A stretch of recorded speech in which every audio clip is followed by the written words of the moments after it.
Hey, everybody, welcome to Mystery Titans Theater. We are here at the merch table, I guess, but my name Oh, is Travis Wolosh. Do I need to turn this up? That voice you yeah. heard, your buddy and mine, Johnny Hedgepeth, who had put together this playlist, and we're sorry, let's see what's going on here.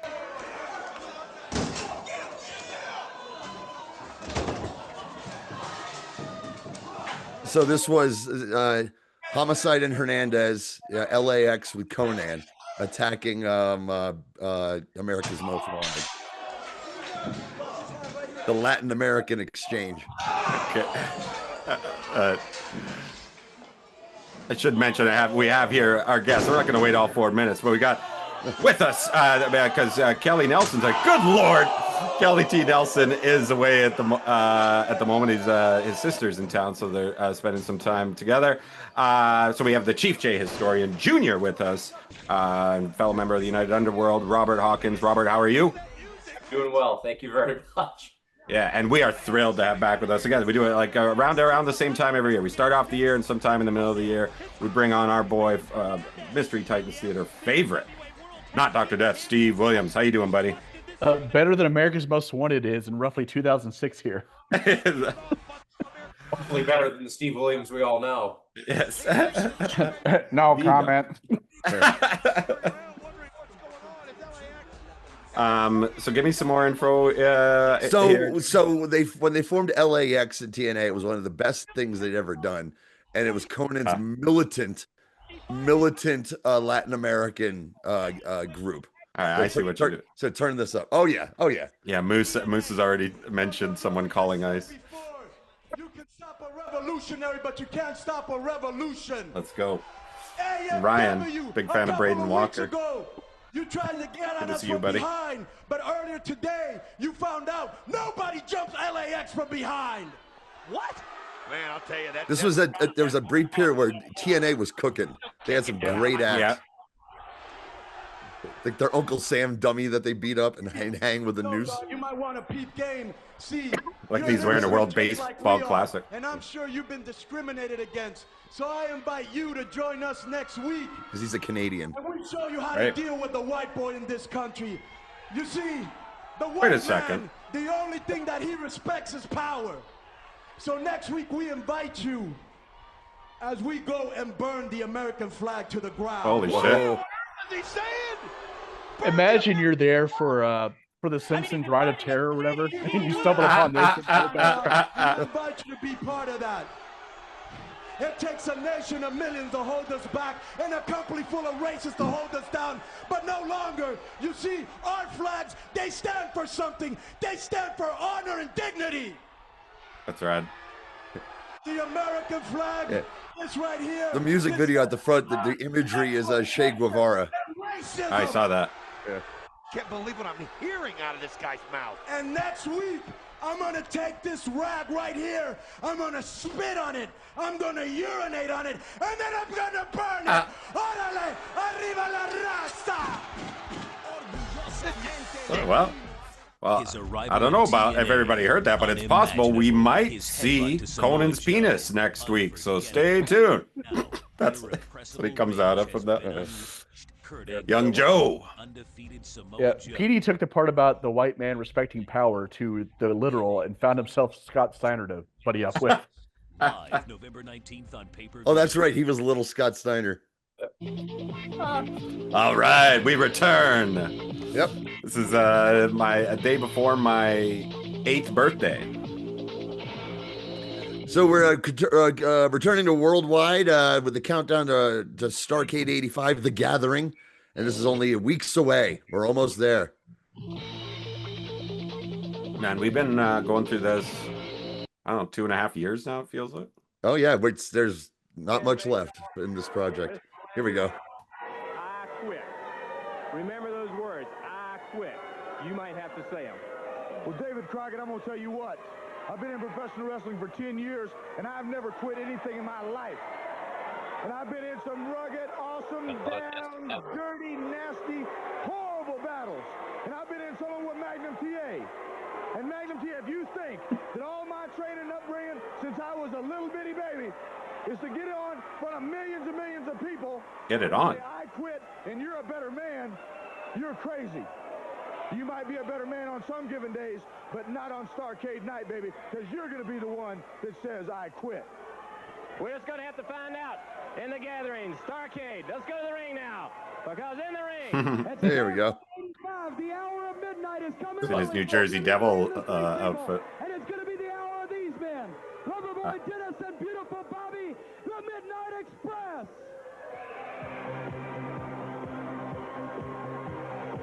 These poor bastards. And they just don't know how much they're about to get destroyed.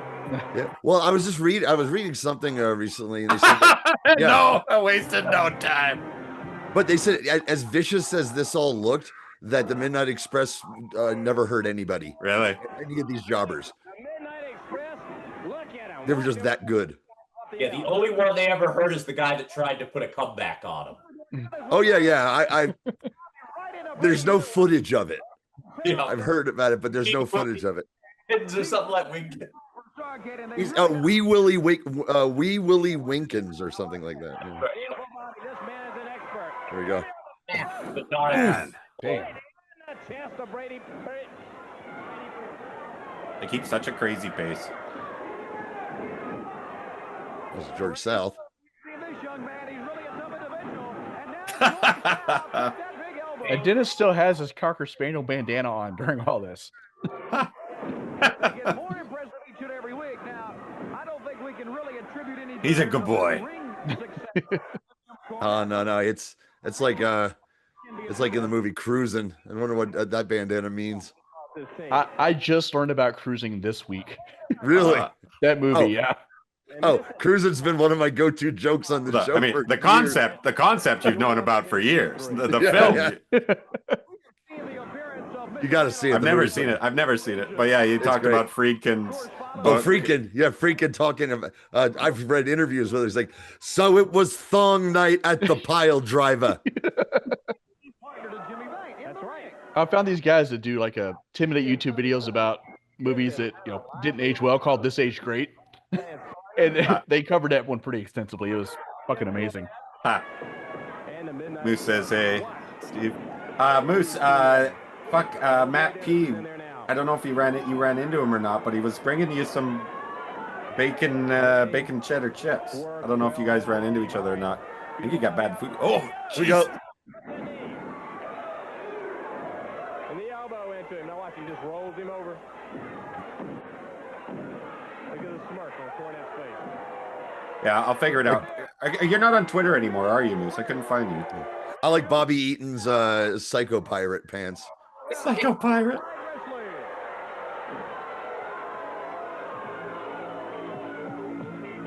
Let's watch it now. Watch it. And we see how much energy I have today, man. I had to work today. It's 100 degrees. Is it hot there? Yeah. Well, no, 100 degrees is cold, Travis. Oh no, that's what I mean. I didn't know it was hot there. No, we are currently understaffed, and Can it be three? oof, David, I think real serious. This guy knows what that's like. Every night about he knows hard. Yeah, he knows hard times just like me. He knows what it's like to be understaffed. Ain't got nobody here to stop these assholes from breaking my arm. Of that lightning bolt that goes through this time and space in our life where you're so quick and time pass you by and you go through and you miss a lot. Dusty Rhodes doing his best Jerry Buss impression with that shirt. It's gonna be three, because I'm over the agony and the deep. It's looking pretty cool today. I have I'm about to Jerry Buss if he doesn't cover up a little bit. even, if you will, at the Andersons and Ric Flair. And I had to regroup myself a little bit, David. As you know, when I came back from this thing, because thousands and thousands. And here's the thing: here's what we're not going to see on our rewatch is we're not going to get the Hard Times video. About being Oh yeah. A promo, yeah, Right, because it's right. too much DVD. That's too many DVDs. free DVDs. Right. for this. Including my favorite was the Dusty DVD set that if you actually pushed a button on it would cut a Dusty promo. Yeah, I have that somewhere. Unfortunately, I still have it, but unfortunately the battery logged since Grant died. Your cousins down your back all the way to your feet. You push the button, it goes, "My muffler, Big Johnny." My boot. My If boots. there's a demon in there, It'd be funny if the thing was Ah. next to the Ric Flair DVD set. then you put it there. He's saying, if there's a demon in my boot, you put it there. You know, the steel boot. Now then you go find out. Right, I got He's you. been with me, training. He's watched me come back. When I got my picture taken with Dusty at my first Ring of Honor show, the guy in front of me asked him to autograph the Ric Flair DVD set that came out, and Dusty's like, he's like, you kidding me? You want me to sign this? And he goes, well, you're in half of it. And he goes, hey, good point. And then That's funny. And the inside Dusty Rhodes is alive and well. I wanted to see if I could get. So Mattel made a Shockmaster figure packaged upside down because he fell. Cody Rhodes is doing a signing in New York City soon. I wanted to see if I could bring it to him and get him to sign That's Uncle Fred. Hilarious. Just to see how he reacts. I think he'd be. What did I see? Oh, Cody Rhodes is in the cast of Naked Gun. Oh yeah. Yeah, I'm psyched for that, man. I'll see it in the theater. Okay, well, hold on a second because I'm about to bust because Magnum TA is on the screen here. This is not gonna last long. No, you're gonna get your good There it is. Yeah. It's all just quickies. It's all quickies with Magnum. I felt that in the back of my head. Nobody lasts. You know what? When they first announced it and I saw the first trailer, I was like, piece of shit, remake, piece of shit. But I've heard good things. So everybody involved with it is good. Paul Walter Hauser is Liam Neeson's. Yeah, he's supposed to be George Kennedy's son. Oh, awesome. Yeah, they made the joke about the guy who's OJ's son right off the start. Like, that's so good. Funny, man. That's so funny. Anybody that has eyes, and I assume that yours work, can see that the belt is in Arn's possession, and certainly your eyes work. The hard cams over there are. Any question? No, it does not. Holy. He's basically saying because Arn, if you remember, Arn stole the national title, stole the TV title from Dusty after Dusty got hurt, and he's been walking around with it and defending it. And Ole's and lawyer Ole is being here. Clearly, you can see it's in his possession. So finding the loopholes. You'd come and get it, right? That's right. Okay. As his legal counsel. This is your head stooge. Your good friend. You got it right. I don't mean to stop you. It's over 228. I want to ask a question. You said if you took the tie, right, what would you do? Well, what would you do? You'd come and get it, right? What would I do? Rhodes, come and take that belt. Is this a riddle, Ole? Is this like the fox and the chicken and the chicken seed? Ole boat across the river. We missed it, but Ole wasn't happy with Arn's promo and interrupted him to fire him up and get him on the path he wanted him to go. It's fucking Ole's such a grump. Like, God damn it, son! This is how you do it. This has been all promos. Like both of those matches were over in a heartbeat. About Dusty Rhodes. I'm an expert on Dusty Rhodes. I've known him as long as anybody. And I'll tell you this, he's got something right down there in that boot. It ain't his foot either. Demon put it there. Moose says, his shirt says, damn it, I am horny. I love I need one of those shirts. Damn, I'm good. Damn, I am good. Just wear that around the house. Yeah. Looks like he's about to do that sketch on Bizarre. We've talked about that before. Remember Bizarre? They keep taking off shirts. John I Biner. remember the show. I don't remember the Great John Biner. skits. Ladies and gentlemen, you see him right there, the United States heavyweight. What's that? I do not like that United States title. I have to. Oh, I love that United States top. Big Silver? Hi-Yo Silver? I think it's probably because of the picture quality. That handshake. Hey, that was great. Oh, goddamn. He didn't even give him a chance to reconsider.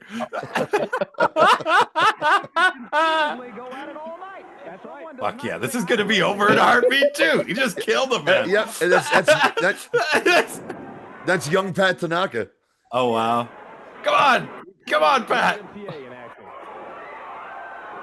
You see Charlie Blanchard, United States heavyweight champion, and he is the champion. You have to give it. Well, No, that's the end of that comeback. Now there are some God damn. Fuck yeah, right? in the ring right now. United States heavyweight. Those are awesome. Can you see Probably me found saying, out watch that Tanaka sold it really came. Yeah. Well, it's like I said, but all Saturday morning TV was jobber matches, pretty much, at least when I was growing up. And when I found Crockett, I was like, well, these are more exciting jobber matches than WWF ones. And all the promos were awesome and better, and the angles and shit. And you got to see pretty much the entire roster every week. On TBS, on Worldwide, you didn't. No. I didn't have cable, so this Worldwide was all I had. Magnum says he knows who it is. We looked over the tapes many times. Tommy Young. Tommy Young getting involved. Female security officer. That's correct. My hands are staying up here, gentlemen. Above the belt. Where's mine is, though. In there. Magnum TA and Tully Blanchard. Who decides at the end of that match who the real man is? Oh, hello, Mr. Tanaka. How pretty bad company did he? Memphis? I think so. I mean, they got noticed in AWA, but they might have started in I Memphis. was trying to wonder, like, what Pat Tanaka's career path was from this to that. Fantastic. Being a surly bastard who gotten a lot of bar fights, Pat Tanaka was a character. That's true. Look at Tommy Young looks like his face looks like Tully farted. My goodness, what did you eat, Tully? I'll tell you what I haven't eaten, if you know what I mean. I never acted on it. Never has a penis crossed my lips. A lot of times a slingshot looks like shit, but that one was fucking awesome. I mean, Tully's almost always look great. Remember the one when Big Boss Man was a jobber and he did one on Boss Man and it looked awesome. Where are we based out of here? Pittsburgh? I would imagine this is the Pittsburgh affiliate. Yeah. Aaron, weren't you here like 2 minutes ago? What's that? That's what I'd ask. Hey, Arn, weren't you here? Yeah, because Yeah. Arn was like, he's like, Ole can go fuck himself. I want to go out and do my own promo. He kept interrupting me. Yeah. You stole that. David Crockett, you're out of your mind. You don't have a tournament for something that belongs to me. Why have a tournament? This is mine. It belongs to Ole Anderson. It belongs to Arn Anderson. Oh yeah, they announced there's going to be a tournament for the TV title Cool. after Starrcade. Which, by the way, if I remember correctly, Arn wins the tournament. He did. That's awesome. That's hilarious.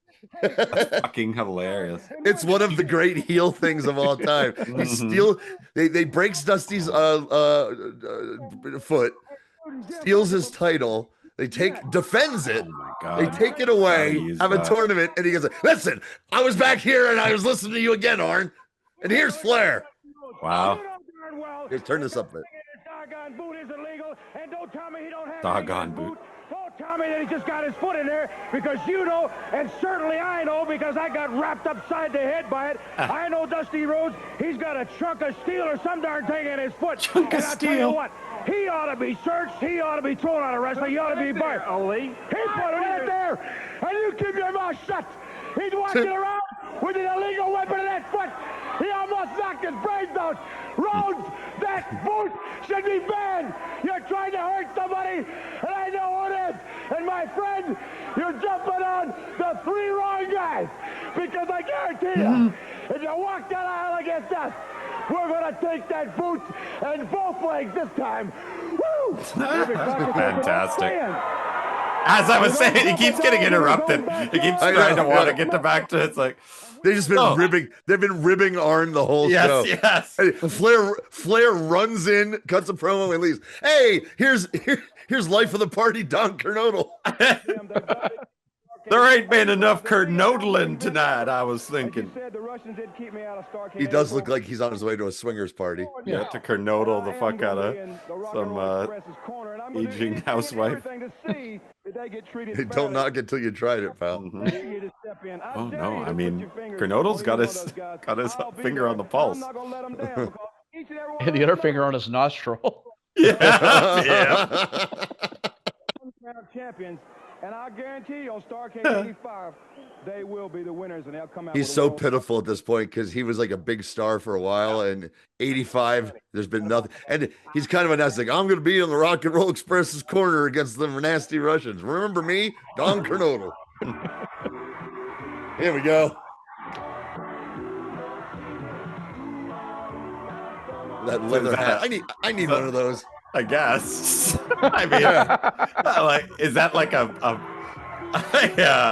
it's like like a pilot, an old pilot yeah, helmet without yeah. the goggles? Yeah, without the goggles. Yeah. I mean, I've already got the tie dye. I got Superstars tie dye. On it though. Okay. He looks like a Mad Max. It's like something a Mad Max character would wear. But like not like a main one that would have to go like have the key to go Look at this bring out the six-man. gimp. Yeah. Look at this I love six-man this. combination. Yeah, this is of my- killer. These are my favorite. This is probably my favorite three guys in Crockett at this time. That I Yeah. discovered. All right, ladies and gentlemen, six-man tag team action. The Boogie Woogie Man, Jimmy Valiant, Manny Fernandez, the Raging Bull, and superstar Billy Graham. Crazy. Take on Jim Hey, you know, there's been a lot of talk about what some of the repercussions, the reverberations from DVD-DVR over the years. With Dean Crew being a success and this, that, and the other. Yeah. One of the injustices is the Jimmy Valiant glass bottom boat story, because that was in the sleeves thread. Thanks, Tony Khan. Yes. Because it wasn't Jimmy Valiant. But it was, oh gosh, Klondike Bill, the ex-wrestler who was in charge of the ring crew and shit. in the ropes. They try. I mean, the story's great. The Rock and Roll Express walk into a hotel room, and Jimmy I Valiant. just started eating a crunchy bar, for God's sake. Yeah, I noticed. That's why you timed that out. That flip, and then he knocked two men down with the drop Well, the kick. best part is like they see him jerking off and getting a glass bottom boat, and Ricky Morton or Robert Gibson throws up. So it's got everything: Yeah. masturbation, shit, vomit, the Boogie Woogie Man. It's just another night of info, baby. Watch him again. A flying burrito. Takes him down for the pin. Hooks the leg. He got him. I like that Oh, they I win mean, with the flying burrito too. Yep, And one quick. a little stomp. For this team of the Did Hold on, Superstar that- ever make it in the ring? I don't think so. No. And that's probably for the best. Yes, exactly. of his opponents. Hilarious. Big right hand of his. Fight a team. Fight as the world. Oh, by the way, there will be a Louisville flavor to our filler between wrestling tonight. Rock on. Me and Steve. David, I pride myself. Not anymore, you don't. I sincerely hope Art comes out and interrupts this. Yeah. Hearing footsteps in my entire life. Or we all interrupt each other's promos all the damn time. We might as well be together. Entire world, night in and night out. This was at a point where you look at Flair right here and you go, I can see the whole I'm good looking thing here with this snaggletooth guy with a big nose. He's a pretty good looking dude. What was the poster tagline for Starrcade 86? I broke that. That's where we are, right? 85 85. is the gathering. Gather. Yeah, but what was it for 86 then? 86 was Night of the Skywalkers. That's the one I was at. And me and Danzo. Walking that aisle and getting back in the ring was the greatest world heavyweight Yeah, champion. Night of the Skywalkers, but the Skywalker was in Atlanta and we were in Greensboro. But we actually got the better main events. Line with a metal toe, and he's made it very clear, not only to you, but the NWA and the wrestling world, that he's going to put that toe to good use. Right up my ass. In the ring. Now, Rhodes, you know, when you walk that aisle and wrestle me, you gotta be the best there Yeah, I is. heard the Nature Boys going in for more care for skin cancer, and I was just like, man, if that's what takes out the Nature Boy and not cirrhosis, then bravo, well done, Nature Boy. I can be the rottenest, dirtiest wrestler alive. And that's just what I'm going to be. You see that recent picture of Hogan, and someone said it looked like a Ren and Stimpy close up. Uh-huh. It's my fault it's there.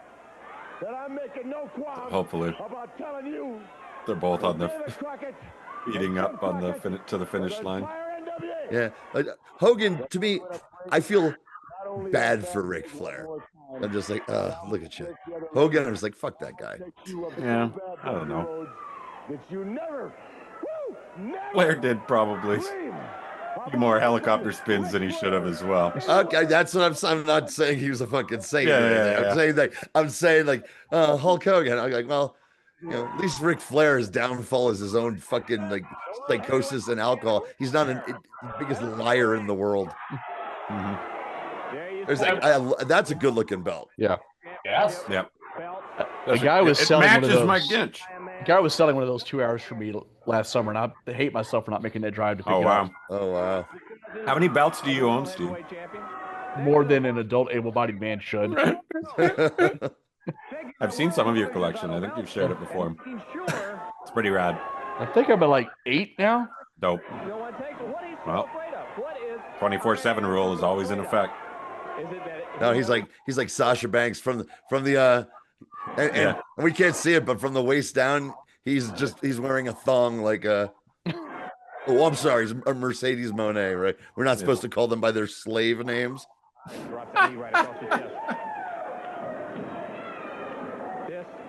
ladies and gentlemen, is the Minnesota. Very first Dynamite I went to, Swagger comes out, and I'm like, you suck, Swagger. And at least this nerdy guy right down turns around and he's like, what's he now? What's his Jake Hager? Yeah, he's like, it's Jake Hager, dude. It's not Jack Swagger. And I was like, fuck you, Swagger. It's like, immediately Is he still there? No. I don't think so. It's like, fuck you and fuck this guy too. Fuck the both of yous. Minnesota Wrecking Crew. Yep. Versus there's no doubt about it. So is that Rocky King or is that Ricky Reeves? Tag Team World has to offer. No, it's definitely not Rocky King because the Midnight Express injured him. Storyline. Go after Nature Boy Ric Flair in a special challenge match. Knows this firsthand. He was, I guess, lack of a better word, ambushed. It's gonna be one of your longer matches at the Andersons. Like I was 15 and the Andersons felt so real that I really didn't like them. I'm like, but that really hurting that guy. Look at this. This looks terrifying. Doesn't look. You want to have happened. Destroyed him in several times. Your fucking face is up against the sweaty fucking inner thigh. Well, even that transition from the drop toe hold to Ole coming in and taking the arm was like so chaotic compared to other transitions that I wouldn't have liked that shit at all. Oh, that's right. It's like what's it? Well, is Ole known for being? No. I mean, the whole it ain't ballet, man. You're gonna take your bumps and shit, but they were so good at making it look like they were fucking hurting you. And part of that is like, so mean. And Ole's thing is, here's the part where I rub your face into the mat. Just it should be uncomfortable. I mean, we need more. It is. It needs because that makes it look real. Right. Like this. This looks, oh my God, that hurts me every time when Arn like rubs his knee over the muscle, which probably feels great, but it looks like it fucking hurts. I could use an Arn Anderson massage myself. With release. That's at the beginning. They did. They did it. Let's get this. Get out. Time for the flip. Flair and the Andersons. Yeah, when I was training, a guy was trying to get out of a headlock, and I don't have hair. He went for a hair pull, so he just went around and fish hooked to me. Which is fine. Yes. But afterwards, he apologized. I'm like, dude, no, like, good. Yeah. Fucked up a little bit there, man. Come on. Awesome. Midsection snap mirror takes him over. Going right after that arm. If you got in your nostril though, then you would have fucking had to. There may be consequences or repercussions. The big man, Tony Zane. All right. Has an arm hooked. Look, I'm not into nose play, dude. I don't care what you do. Well, you know I don't mind that you did it, but that you licked your finger afterwards really skeeved me out. No, if you had licked your finger first, it would at least would have went in easier. You got to spit on that thing. God, I can't believe it. I think it's. Oh no, I was gonna say it's the first time we've referenced her, but no, I once referred to Ryan Knobs as the original Haktua girl. or the Iron Sheik, the original Hawk to a Man. Dude, at the last minute, I tried to find an Iron. The last minute, I tried to find a quick Iron Sheik clip just for the occasion of the end of the world today. Right. And nothing but nothing popped up that worked for me. Tag team champions. We'll be right back. I just wanted him saying USA Hawk Fooey. You can't find it. Wrestling with me now, JJ. Here we go. God, Miami Vice Budrow. Awesome. I mean, everything about him is Miami Vice. Look up his nostrils. Right around the corner, as a matter of It fact. is a lot of cocaine tonight. It's been a year in the planning for Jim Crockett Promotions, but it's also been a year in the planning. For God, one I can't James wait to Bond. My JJ stops dressing like a clown and Yeah. goes with the Moose. Horseman. Moose says JJ looks like his gay aunt. Others are going to find it another great. That's funny. Terry Taylor is coming to Starrcade as the defending. Same Denise suit? in the chat. Probably the same suit. And I've already made it Denise public said, throughout thanks for the breaking year the that ice I with the have first great end of the plans world for this comment. magnificent Because she was going to say athlete. something. She was trying to think of a good one. Eventually, Oh, don't worry. It's the night is young. I'm tired and I'm angry David, you have to, and I'm hot and I'm drinking. before you can walk, you have to walk before you can run. Point, the outfit really doesn't fit the personality of the character he's trying to be at all. Well, when he was managing Black Bart and Ron Bass, he sort of has that cowboyish. It's like a Right, but He now look- he- he's kind right. of morphed into at least in terms of the promo, he's the Yeah, guy in 6 months. Yeah, he's dressing like Porter Wagner, and it fit with the Cowboys, but it doesn't fit with Sonny Crockett over here. Mm-hmm. But I admire him in a lot of ways. But that's just it. In a month, he's going to be head of Tully Blanchard Enterprises and wear suits, being Mr. Nice Guy this nice guy that. and that all leads this. into the Horseman. He finally realized when it got down to business what he had to do, and now he's taking care of it, and I admire him for that. Don't get me wrong, I'm still the nature boy, and he can't beat me. I am the nature Yeah, boy. Buddy's 24 years old. There. That's Immortal Ric wild. Flair. To be the man, you got to be He the was man. so good. He was so good. Greensboro, brother. Not He, only am he was I 24 years old. He'd already burned 8 bridges. Right. the man. So the only thing I have to do is beat you. I have to do He's that. about to burn his biggest one ever. Yep. But I am the nature boy. It's just And if you crazy wanna that know he's about a tail just kicking, if you doing wanna this know right about after fighting, Flair. you can do the limit, brother. No, Been on he twice already. just said, he's like, you know what, Ric Flair, we had our issues, but I admire what you did to Dusty Rhodes. I'm still the real nature boy, but mad props, brother. That's funny. I don't understand. I thought Why Kelly not? Cohen was supposed to be. The Barbarian, and also Abdullah the Butcher. Oh, yes. Smell excitement in the air, and I'm talking about Starrcade, The Gathering. He always JJ said- was dressed like it was his junior prom, and Paul Jones is dressed like his senior prom. Cat match or Oh, this one, okay. I think Paul Jones here definitely looks like that's a wedding outfit, man. It's not too flashy. You can see that, he's very angry about giving away his daughter. Yes. He's got shit to say at the reception after having a few drinks. You got too many irons in What's the Abby fire. got, a chinchilla there? Boy brought his Let's report put it this way, he's had so many drinks, he thinks Abdullah the Butcher and the Barbarian are with him. But Check out underneath Abby's wearing jeans, a cowboy belt buckle, and a wife beater. Yeah, and Check Moose out this says, look on Abby. Moose That ain't says, that ain't no cat. That's a jumbo sewer rat. says he's wearing the duvet from the hotel. What is that? It's like a shrunken head. I It's think so. One of those Vincent Price shrunken heads. I had that kit. I had that kit when I was a little kid. Gonna be embarrassed again. I'm sick and tired of it. And Paul Jones, #1, the Barbarian and Abdullah the Butcher. The Barbarian. We're going to shine.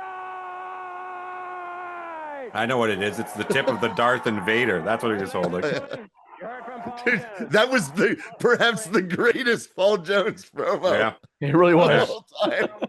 he really turned it up at the end there. Flair. He's gonna have a stroke. Hey, here's something you didn't. Oh, hey, we got a good match. Yeah. Samuel. Something that was the other difference between WWF and Worldwide was on Worldwide you'd occasionally get a good match, or even this come on, you know what's going on here. But Sam Houston is considered like the flashy young rookie at this point.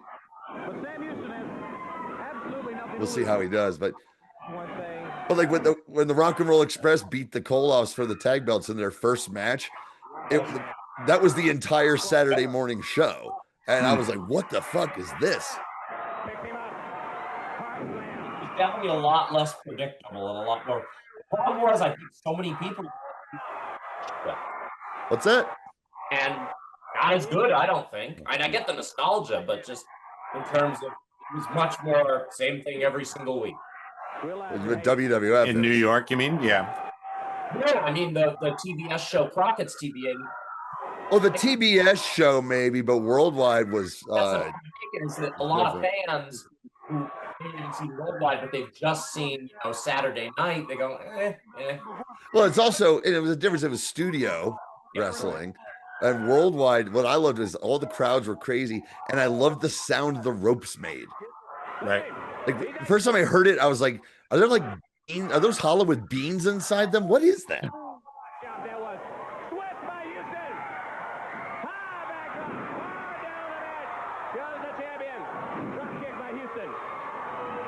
He tried it again.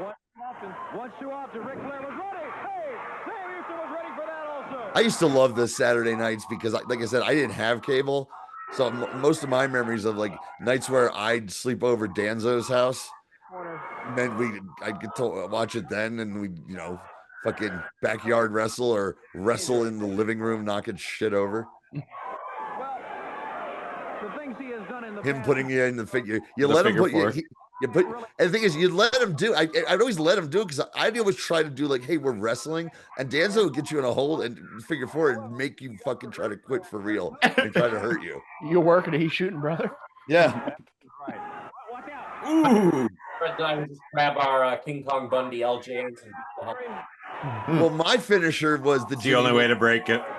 Well, my finisher was always the Boogie Woogie Man Boogie Woogie elbow drop, complete with the hands and all the shit. Right. So after a while, I used to jump up and come down hard, elbow first, right on that asshole's chest because of him breaking my fucking legs with his figure four. Dude, last weekend I went to an indie show just as a fan, and I got bumped around a little bit. The heel threw the baby into me, and I staggered a little bit, but then I walked right over to the promoter and said, "That'll be $12."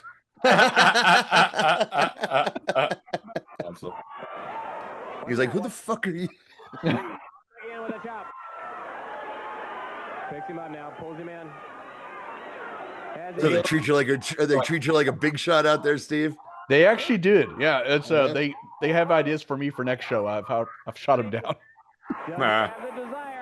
Where do you live, Steve? Louisville, Kentucky area. So far, and we're just in the first couple. In the heart of Kentuckiana. Look at him, still fighting back. Yes, he is fighting back. Now A lot of fight in Houston. Commission's coming to Indiana, so everybody's shitting their pants with things that may or may not happen. We'll see. Oh, nice. Crowd wanted it big time. And he starts to pound away on Rick. Just too close to the ropes that time, or he would have had a pin. He winds up. Hard right hand. Takes the Oof, champion. what a sell. Gets him again. Backed up. Catches him again with a hard right hand to the head. Headlock At this now. point, at 15, I didn't recognize that Sam Houston was pretty good. I was just like, look at this goober, this skinny asshole. I was just thinking that. I didn't like him because he was so damn skinny. Ric Flair Yeah. taking his Like I didn't like Barry till later because he was so skinny. with a belly-to-back suplex. I'm still that way about modern wrestling. And I was like, I don't care that you're shredded from doing fucking Tybo or whatever you're fucking doing. You're looking Yeah, like that's a it. It's fucking Tybo. stick- That's what everyone's doing these days. Tybo. CrossFit. I was trying to go to CrossFit. My mind went to Tybo. Hey, hot young stud of 2003. I see Yeah. you're doing your Tybo. Oh, Billy Banks Marks. Is that what his name? That's why fucking Gargano looks like a skeleton draped in muscle. It's all that Tybo. Just the time he needed. Houston. That's why I turned down the shot coming up. I'm like, look, the people in this town, it's 2.5 hours from here. Like, they don't know me. There's no history to draw from. I'm a big guy who kind of looks like an asshole, and they're trying to babyface me. No, it's not going to work. This is going to die. You come in there. Do you people know who I am? No. Exactly.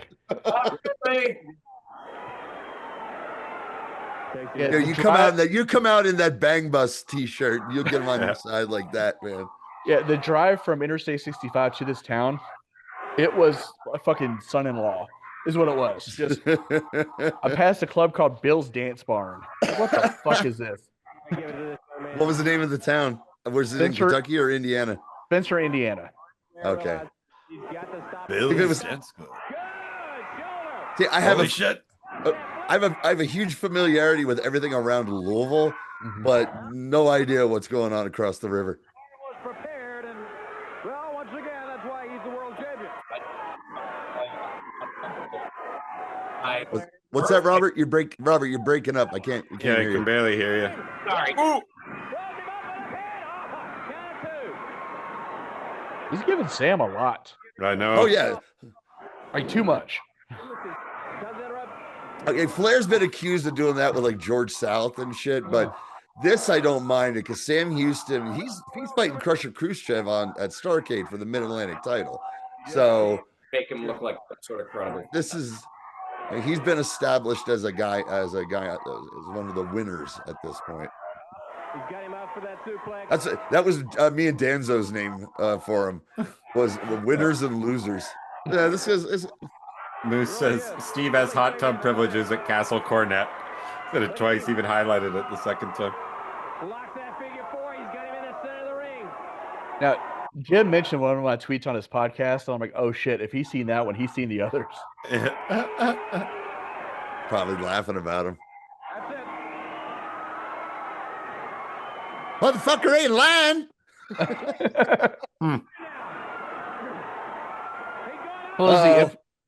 The infamous one was imagine banging some 50-year-old goth chick with Wendy's wrappers in the sheets with a high-pitched, exasperated voice saying, "Did you think we were fucking ribbing you?"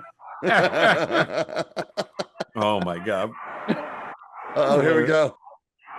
Look at Dusty. Look at Dusty. Right there. Finally able to Oh, save. we got him with the boot. Yep. Mm-hmm. He's got that specially made boot. Remember Johnny just playing into the Starrcade match? I don't. The boot? Yeah, it definitely does. It's been too long. But he doesn't win by it because that would be dumb for the babyface. But that's the OG most famous Dusty finish because everyone who left that night thought Dusty won. And then on television the next week, they're like, no, Tommy Young there was a disqualification. And it was a real letdown. Like, the match is fine. I hate it because there's some guy who the camera or the mic picked up just repeatedly yelling, "Yeah, Dusty Rose!" Oh, yeah, that's right. For the duration of the fucking match. Like, I find it unwatchable. Yeah, and so I haven't thought about that in a while because on the card, it's Flair Dusty is outshined completely by Magnum Tully, which is the greatest match of all time, and the Rock and Roll Koloffs match. Even fucking Abby and Manny in the sombrero on a pole match. You know, there's. It's the Rock and Rolls. Is that the cage match with that sweet finish? It's the cage match with the Russians. I can't remember the finish. It's like Russians are doing a backdrop on Robert, and Ricky does a fucking schoolboy in the middle of the backdrop. It's insane. Get ready to piss blood. Okay, so let's turn this up just a little because I don't remember what I have next, and it's something that. Here we go. Well, not that. Here we go. One of my favorite commercials from when I was living in Louisville. Free motionless mattress with some of our most popular water beds. They are. And man, do they have some pretty water beds. Just look at these. When you hear this jingle, it'll never leave your head. It's lived in my head for 40 years. So come on in and get a free motionless mattress. I'll even throw in my favorite good old boy cap. Oh no. The water beds, we just want to say, if you ain't sleeping on water, you water. Ugh. All right. Goober pile? Now, my water bed was not motionless that I had as a teenager. I'll say that. I used to see that ad all the time when I'd visit my relatives when I was in Louisville when I was a kid. So this is somebody shooting their TV. Yes, this is someone shooting their TV. But the long con continues nonetheless. Yeah, the long con continues against Killer Khan against someone we just recently saw, the OG Sabu from Memphis. Oh, One of Bobby Eaton's weirdest tag team partners, but wrestling under his more famous name, Coco Samoa. It's too bad he's not wrestling under what we thought was his greatest name, Jack Snuka. Yes, that's right. Snuka? When did that happen? It happened somewhere because he looks like a miniature Jimmy Snuka. Did him and Siviavi team up? The not Snukas. Where is this? In Mid-South, I think. Yeah. Yeah, it's Boyd Pierce. You can hear him. Uh-huh. You know what? I could go for Coco Samoa. On a hot day like this, go down to the. We've got a tiki joint right down the street I've never gone to. I'm not going out. I was supposed to go into work, but I had one too many Coco Samoas last night. That must be nice. All I got is some fucking Applebee's. Oh, believe me, buddy. The clock is ticking on me moving back to New Jersey to take care of my folks. Mm-hmm. And I know what I'm getting into as far as I'm going to be losing out on a lot of choices and good places to eat by leaving the outside of Denver area. Ugh. Actually been your area, Johnny, in about 3 weeks. Oh yeah, what for? Well, I'm visiting my aunt who lives in it's a little town like right on the Wyoming-Colorado border. Talk about nerddom. There's a college in Wyoming that has all of Bill Dozier's paperwork from the '66 Batman show. Oh, that's pretty cool. 50 boxes worth of scripts and contracts, and even like the comic books he bought in '65 at a newspaper stand to understand what Batman was. Fuck, I'd go see that. You can go in and look at it all day and make copies and do whatever you want. Oh, so nice. Thought I'd do it. Jerk off. No one gives a shit. It's Wyoming. It's the wild, wild west. Speaking of that, there's a Miss Elizabeth display at the museum in Frankfurt right now. That I'm having to talk myself out of. Like, I've been trying to find time to get there on the weekend. Wow. Right. Let's turn this up. All right. And Christopher Daniels for the World Tag Team titles. Tonight, the era of LAX violence continues. You can stop a revolutionary, but you cannot stop a revolution. I heard Conan talking about this, and they said they had him quit the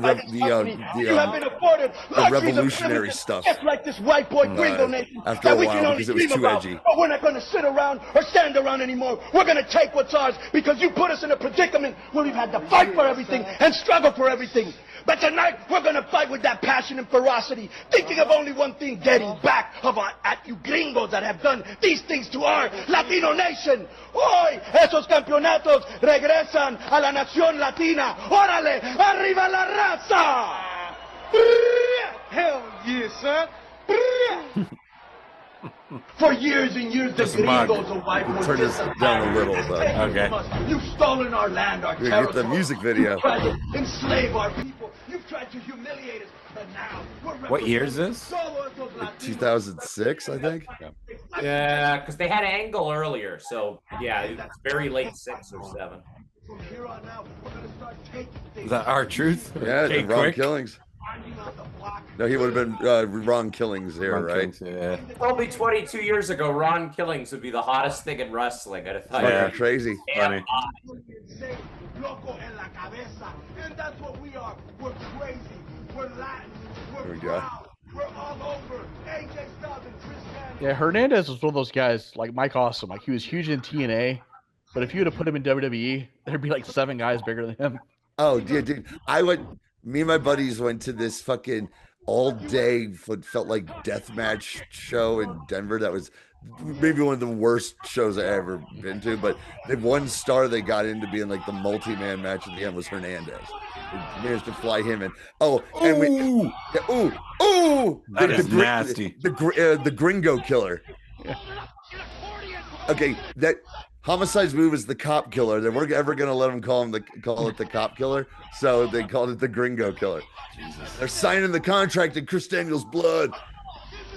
Yeah, I wasn't watching it this time, and I wish I was, because this was better than 2006 WWE. Sure. Well, a bit fair. LAX taking over. This revolution will be televised. Here we go. Let's go. Gasolina. Oof. I love Hernandez's his name of that move that he does is the Gringo toss. Or no, wait, the border toss. The border toss, yeah. Oh my God. Fuck, I would rather watch full matches of this. Do you have what? It was I didn't see. I couldn't find any. Okay. They're out there. Yeah. I think there might be one with the AMW out there. I'm gonna put you in the hospital. 187 on you, bitch. Oh, they turned it around. Seeing Swearwoods back then. Here we go. More Louisville action. Okay. Steve, did you ever go to see the Redbirds? Yeah, my dad would take us on fireworks night. If he couldn't afford tickets, he would just take us to the parking lot and see the fireworks. Who's this? 5,000 first 5,000 women get a guy from Days of Our Lives. Days of Our Lives. That's hilarious. I have a Redbirds seat cushion in my basement. Yep. I'm sorry. I'm sorry, Kirk. Only 30 women have arrived. Okay. Now, before we get to Southwest Championship Wrestling, I have to share this story about the Redbirds. I went to a few games because when I'd visit, like I said, visit my aunt every summer, always a Redbirds game. The one game I was not at was the game where my older cousin, Jeff, who was a very sensible man who doesn't act crazy, went to a Redbirds game, got hammered, shit-faced, and decided he was going to rip the head off the Cardinal mascot because it goes through the crowd. It goes through the crowd, and he goes bolting down the concrete stairs, tackles the fucking Cardinal, trying to rip its fucking head off. Give me your fucking head. Give me your goddamn head. Come on, give me your goddamn head. You know, a little stutter. And this is nothing. I heard like Jeff did that.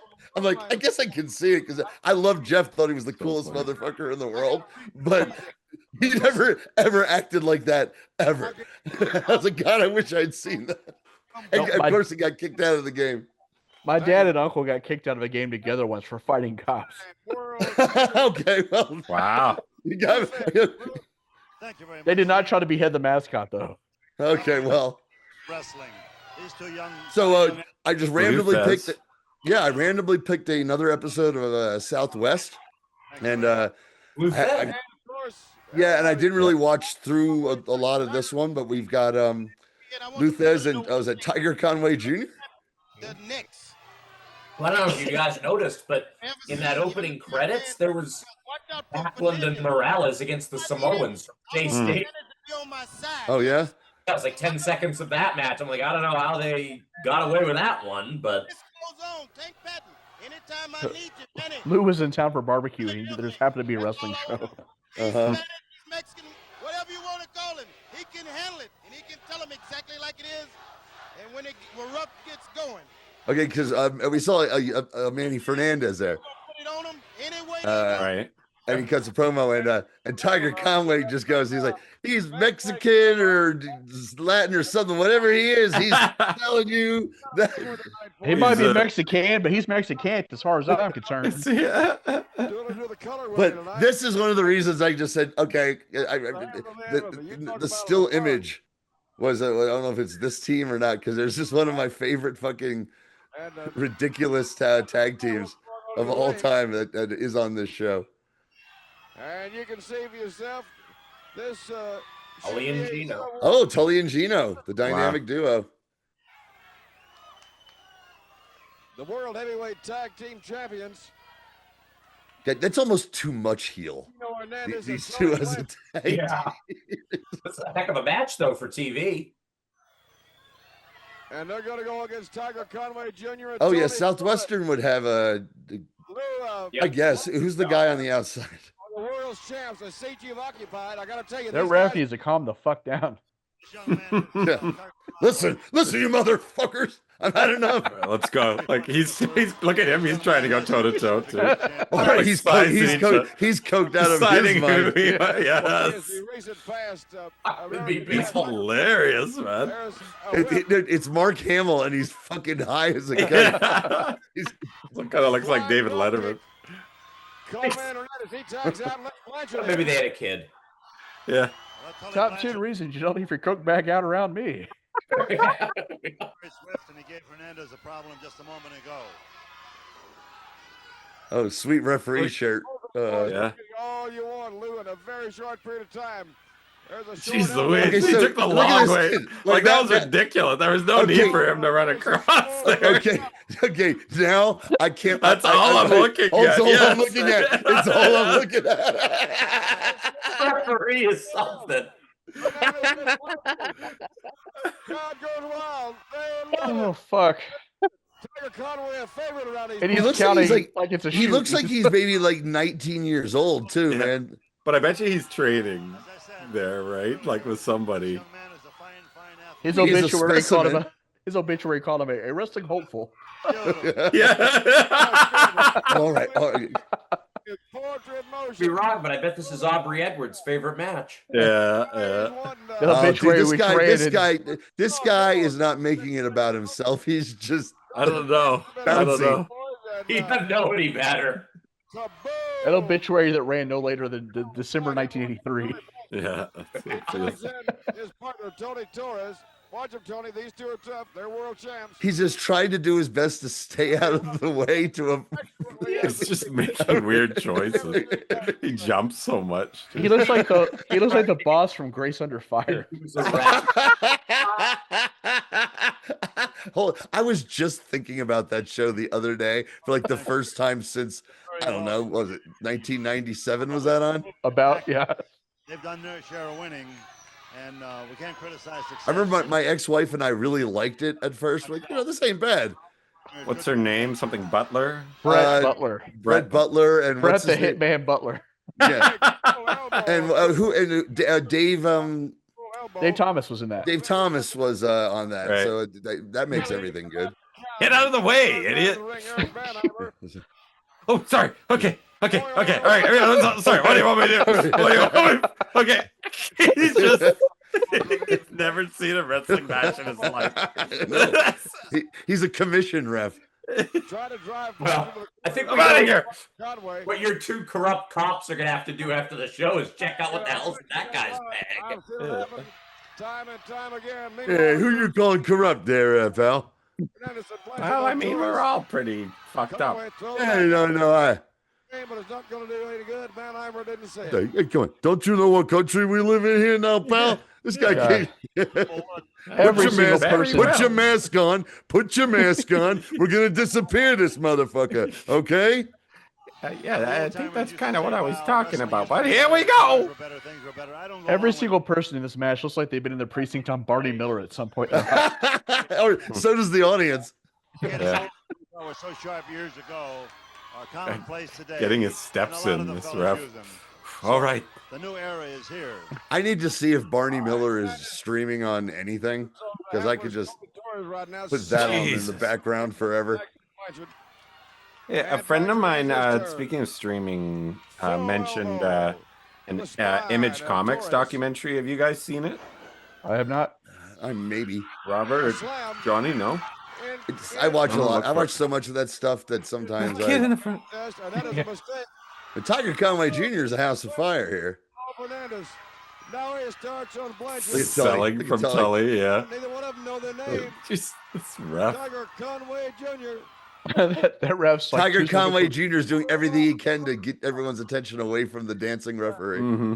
The ref's gonna hit a bionic elbow any second now. All right, let me do it. Can we just get in your way a couple more times? Such a buffoon. They just needed one guy who was strong enough to do that spot with the ropes, and they had to pick this guy. Never refereed. But Blanchard comes off with a foot. Nice. An elbow drop. 1, 2. See, I haven't seen a ton of Gino, but like he's a fucking natural. It's crazy. Yeah. I've seen more than most, but not as much as I want to, because Pete and I watched a lot of the Houston stuff with young Gino. It's awesome. He was like 19 years old. He was a fucking prodigy. Right. I swear I thought it was going to be a 3 count, and it was. A good match. He had good matches with Jose Lothario. That's a borderline miracle. Well, not how dare you, sir? Lothario is awesome. Lothario rules. It's punch out time. Hernandez says, I've enjoyed a bunch of this, and he tags out, as does Tiger. Torres on Blanchard. Blanchard says, oh, come on now. I look like an old guy, but Tiger Torres. Catching and still survive. It's pretty awesome, actually. Like, what else could he? What other sport could he be involved in if it wasn't wrestling?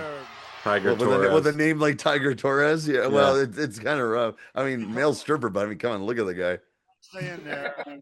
Taking the stage, Tiger Torres. See, could I make that work? I did that for 7 years. And will apparently resort to anything to win a match. Gene Hernandez coming in. Gino. All right, boys, let's welcome up to the stage the sexy Tiger Torres. Oh, I still got it. I think he has a great future in Dude, wrestling. when I was it'd be like Bart with the guns. Remember when Bart's like older? And... That's the gut. Yeah. Dude, when I started working at the strip club DJing, and I was just trying to find what my voice was, everything was influenced by fucking no strip club shit. It was all wrestling. Every girl had a nickname. I would switch them around. Everyone got some. It was like a mixture of Marvel comics and wrestling, because everyone had like the Amazing Spider-Man, the uncanny X-Men, whatever. It was like everyone was the gorgeous, the beautiful, the sexy, the alluring, whatever. Yeah. It was all Stanley and wrestling, and doing a Wolfman Jack style voice. Was this in Jersey, Johnny? This was in Colorado when I first moved out here. Denise wondering if you could do could you do Brutus Beefcake coming to the stage work? That'd be tough. Blanchard and Hernandez. Because let me change it to a girl's name. Somehow. No. You'd be there for like a bachelorette. You got to work male strip night for a change there. No, we tried that once, and it was like an outside group. Caitlin, you're getting married. I didn't have to DJ for them. We had like, the place was huge, so we gave them a room.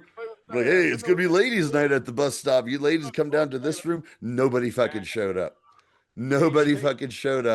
And the only one in there were our girls on their breaks going and acting like assholes, like so they could give it back to men. And and one of them, I went outside and to look for her, and she was blowing one of the guys in the car. Nice. Classic place. I was mad at her about it. Like, really, this motherfucking dummy. Probably knocking at the door of the title. Well, they had put you on the poster for that night, though. That could have been. This was during my first year. I was still, I was not walking around with a lot of confidence. I was all like, "Ma'am, what was?" It was all, "You tell me how to do this. I don't know any of this music, so you tell me what works and what goes together." Always illustrates the background and the homework that they've done in the gymnasium. It's always reflected. Beautiful takedown. Oh, we're getting some Luthez on commentary. Judo, and what's his name? Luis Guzman refereeing. Back. Seen him before. Hip toss from Doug Taylor.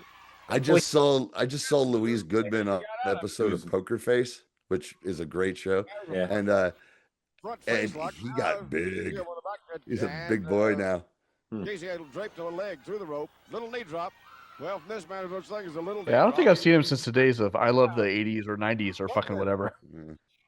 Right. Wasn't that like a VH1 thing or something that he'd show up on? Probably 75 pounds here. They talk about a movie that he was in, and like nobody remembered. He's like, "Yeah, I was in Boogie Nights, man."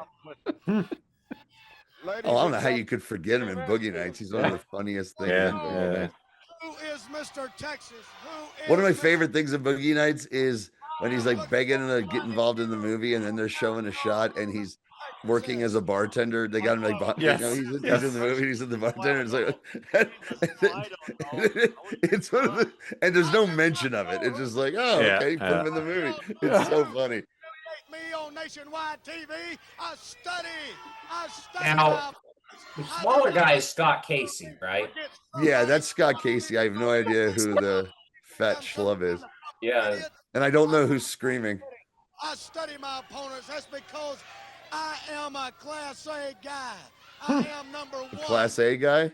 I don't back up from anybody, but if I don't know anything, Glass half full guy. I'm an optimist. And the wrestler guy don't know anything Oh, look at the schlub. He stinks. Tell me. Speaking of Wolfman Jack, I mean that is a little bit. He's like, all right, daddy.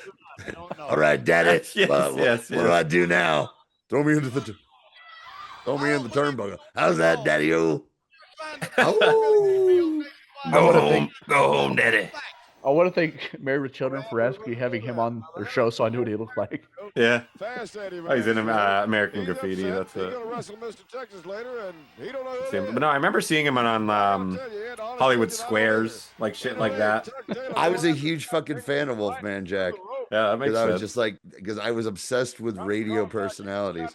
And I'm like, he's one of the legends, right? That's why you started swallowing gravel at a young age. Exactly. So you could duplicate. It sounds I was at that point. I'm just like, I'm not gonna smoke. That'd be stupid. Give me some of that gravel.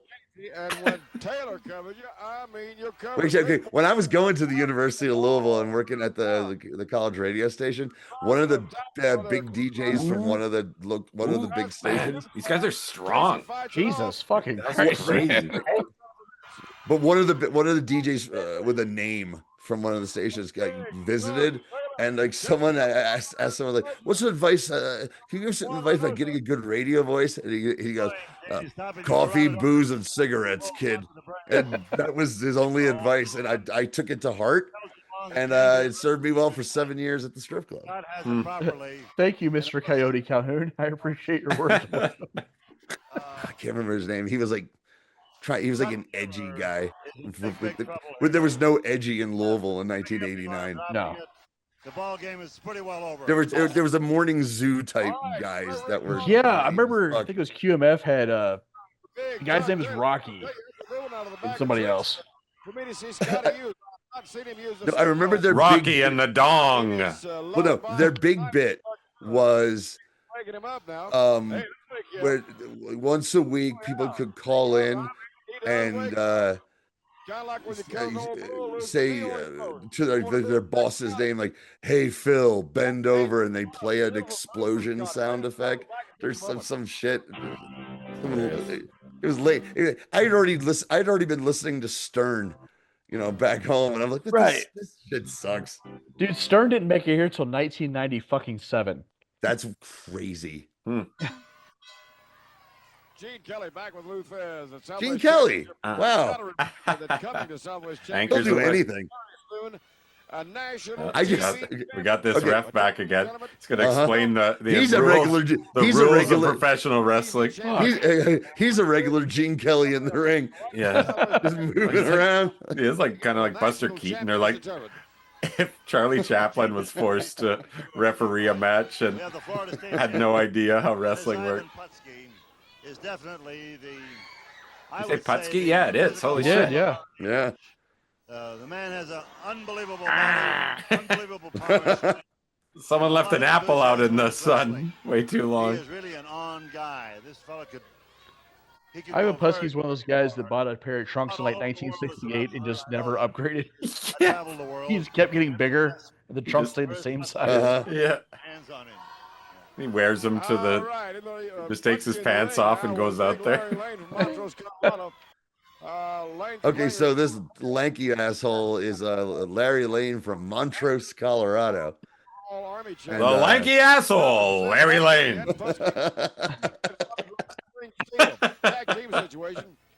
He looks like Conan O'Brien. State championship. Come back home, and here he is. Wait, did they change corners? Lane's partner is. I think so. It was kind of messed up from the start. Yeah, no, they were all kind of. I don't think he. I guess Larry's probably 6'3", 6'4". Okay, I never mind. Different cameras. Okay, my bad. Right, yeah, it's on them for breaking the axes. There's a 5 quick one to the forehead of Putski, and I'll tell you, Larry, you Who's- don't is want that- to throw Ivan mad. Is that a young? Larry Wyndham. Is that a young pretty boy Doug Summers? Ooh. Slams him down like a sack of potatoes. The strength of the man is unbelievable. Just Unbelievable. Fernandez, Putski. And Manny Fernandez cannot wait to get in here and start beating the shit out of these fucking job guys. Comes Fernandez. Yeah, look how skinny Manny is. Goodness. Larry Lane, the fellow that's over there in the red trunks.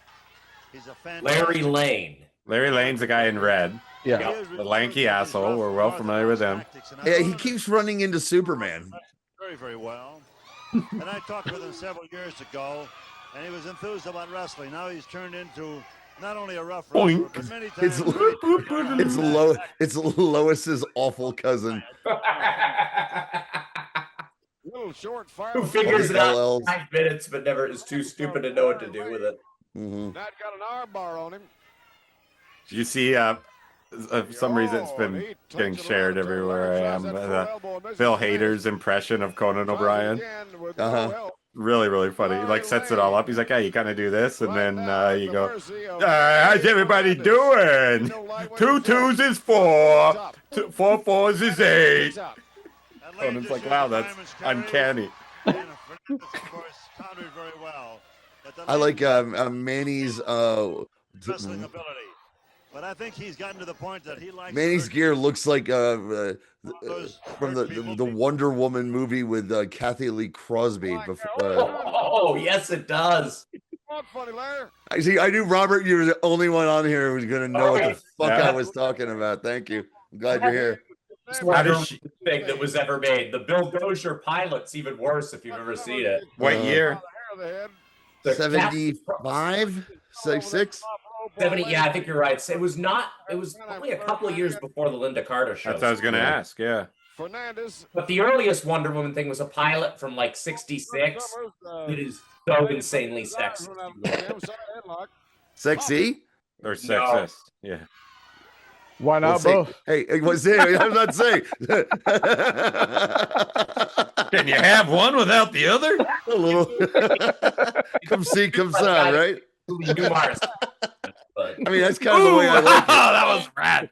Fuck, man. He tries something different every time. He's very swift. This time I will attempt to rip your ears off with my boots. What the hell wrong? There's a lot more there than meets the eye. Get out of there, Leif Garrett. Fine wrestler. He can really move. As long as it's not Mrs. Garrett. I'm gonna remind you right here. Girls.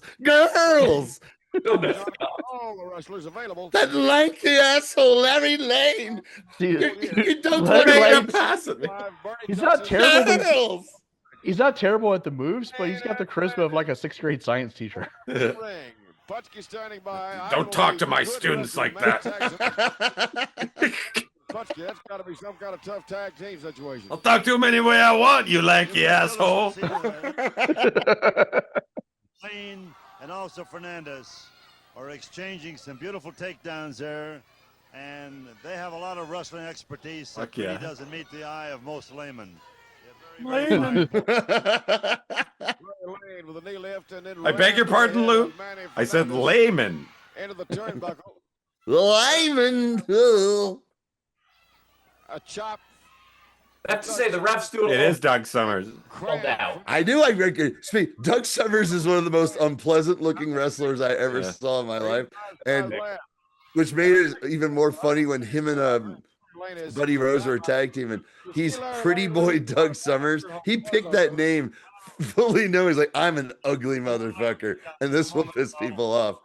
And it bothered me. Like, look at this. Fuck you.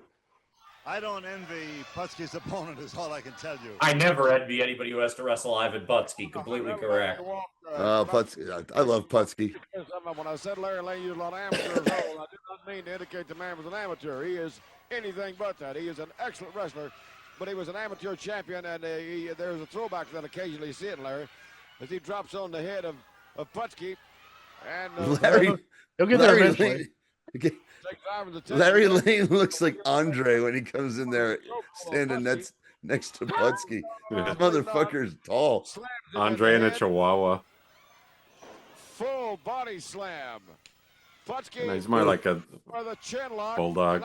Bulldog with an orange Chihuahua. To the stadium. All right, that's actually refreshing to see Putski do that like that. Nowadays, you see a guy who have the arms clasped, but they'll be over his forehead. Right. What the fuck is that? 250 pounds doesn't mean a thing. I mean, overall, I think Ivan Putski is the drizzling shits, but I got to give him credit there. I love Putski because when I first fell in love with wrestling, he was one of the guys that grabbed my attention on TV. I'm like, look at the body on this motherfucker. It's a Polish hammer. I'm like, you know what? He throws a motherfucker into the ropes and like the hammer of Thor, boom, right in their fucking chest, and it kills motherfuckers. I thought he was the coolest. See, I knew Scott before I knew Ivan. Oh, really? Yeah. Thanks, ESPN. Working on the vision. Like personally, you hang out? Yeah, I was 10. It was weird. A lot of problems, a lot of pain, more than likely from Brother Summers. Side headlock, something like getting your head in a 4-inch vise. This ref has to do every match. See, he's better this match than the last one. Yeah, There's not enough room. There's more bodies, not enough room for him to run laps. And it seems like somebody told him to chill out. It's probably the lanky asshole. Yeah. Anyone who can handle Putski like that really knows his business. Threw him into the ropes and caught him coming off. Putski's trying to... I had either that or the coke wore off. So like he just ran out of gas. Double chops. Beautiful. No, I think Johnny had it. Sorry, guys. A student of mine was just actually asking, like, are we at war? What's going to happen? And kind of panicking. When I figure it's worried enough to keep an 8th grader up at 11:20 at night, I gotta tell you something, dude, I have 4 or 5 students from Iran. Most of these athletes do not realize their own strength. What these men can do to a man on the street is not even believable. Several conversations. In magnificent condition. Moose says he wants to go to Boom and chant for a chin lock until somebody does one. Yeah, I went to a show in 2004 where these college kids were desperately craving a scoop slam. And the guy didn't do until match 5, and you would have thought Hogan slammed Andre. Awesome. Steve, I went to AEW Fighter Fest. Yes. A couple weeks ago, and I only stayed for Dynamite. I'm not sitting. What the hell happened? Was it the time limit draw? 1, 2. I think so. Are you need to tell me the lanky asshole is one of their like guys? He runs the school. No, but when I was at the show, it was like more like a concert in this awesome fucking small concert hall, and that was me and a bunch of 20-something kids, and 2 kids who like kind of knew some shit a little, kind of. One of them had a belt, but they're yelling and screaming, having a good time, and this whole gang of younger kids who have no idea what the fuck any of this is, and they're drinking cocktails and having a good time, and like they were asking me questions. So what's this and what's that? And I'm like, this, that, and the other. And we ended up having a great fucking time. I was like the old man at the party. Yes. And I was only high because I was driving. Understatement of all time when you call Tully the Kid. Why did they each have their own? Is this the show that was done in English and in Spanish? Yes. Right. We represent class. We represent Did Tully each request their own interviewer? We don't share interviewers. You only shoot me from this side as well. I'm like Mariah Carey. Maybe ring rats, 3 or 4, but not interviewers. No way. It's not my fault that referee got into my bag. Yes. Thought it was sugar. What can I tell you? Well, that smart a guy. As the world champions, tell him, Tully. You know, I tell you what, appreciate, I think, is the key. Appreciate. You people out there appreciate quality. You appreciate Earl Campbell. You appreciate Tony Dorsett. How long had Tully been at it at this point? Johnny Bench of baseball. What year is this again? 8 years? 81. Wow. Yeah, I think this is like 83. Yeah. appreciate, Crazy. to look up I know. to. We just saw him in '85 saying he's been doing it for 10 years. So Grow up and be Okay. like. You know, somebody people- do the math for me, please. Yeah, if it's cars, it's got, and these guys, it's 83. You know, you women sitting there say, God, I wish my son would be that pretty. I wish he was that, had arms like that, had a body like that, had women chasing, had all the good things in the world. I wish my son had women chasing him. Tully Blanchard has mentioned a galaxy How cool of would that stars be? of all sports and Can you translate that to the Mexican guy for me? Tully looks like Syndrome from The Incredibles. It looks like he just had his wisdom teeth taken out. And I tell you what, people that cross us, baby. Gino, step back in here. Don't go anywhere. The people you saw what Who's happened, next in what line happens there? to you, the I'm not sure. punches you, baby. The only Nerds. would be as if Arn Anderson came in to cut a promo on this one now. Oh, Dick Slater. Dick Slater. Oh, cool. I like that background, man. That looks Yeah. You, the people in the state of Texas, I agree. or anybody the sketch of the two guys wrestling. I haven't signed any contracts to wrestle anybody because I haven't. Speaking seen of Batman 66, that fucking lettering looks like Batman 66. It all looks great. in Texas. Dick Slater could have been a Batman villain on that show. He could have been Rebel. shaved He could instead have of been the Cliff Rebel. He could have been Robertson. the Rebel. I've been all over this. No, he would have been shaved, Johnny, instead of Cliff Robertson. Shame. That's what. Oh, the cowboy, right? Oh, I have to yell and scream about who I'm going to wrestle or who I want to do or what goals. Catwoman is here now. Will there be Dick Slater? Tune in next week to see if the South will rise again. Look at a barn burner in the ring now. Totally, Eddie Mansfield asking me earlier who Mr. Texas was. I think we're just about to find out. Mr. Texas. In the ring, Fast Eddie Mansfield. Fast Eddie Mansfield. I love it. Yeah, I heard that about Eddie Mansfield. I was going to say, is he doing a pool hustler gimmick? Yeah, or just like it's what the girls in town call him. You're going on a date with Fast Eddie Mansfield. He's such a whore. Versus, who is it again? Mr. Standing down at ringside. Condom. A slam. Full body slam. Mansfield with a leg drop. Leg drop from Fast Eddie. With a Mr. Texas. Boy, it looks like Mr. Texas. Mr. Texas v. Fast Eddie. I love it. Sleeper hit of the summer. Go on. Somewhere Kelly's spider sense is tingling. Just Scott Casey, a bass. That's right. Uh-huh. Mr. Texas won the Texas Beauty Pageant that year by coming out to Hold On Loosely. The last match. Picks him up by the hair of the head. Mansfield. I've been wrong. Is there a Mrs. Texas? Mr.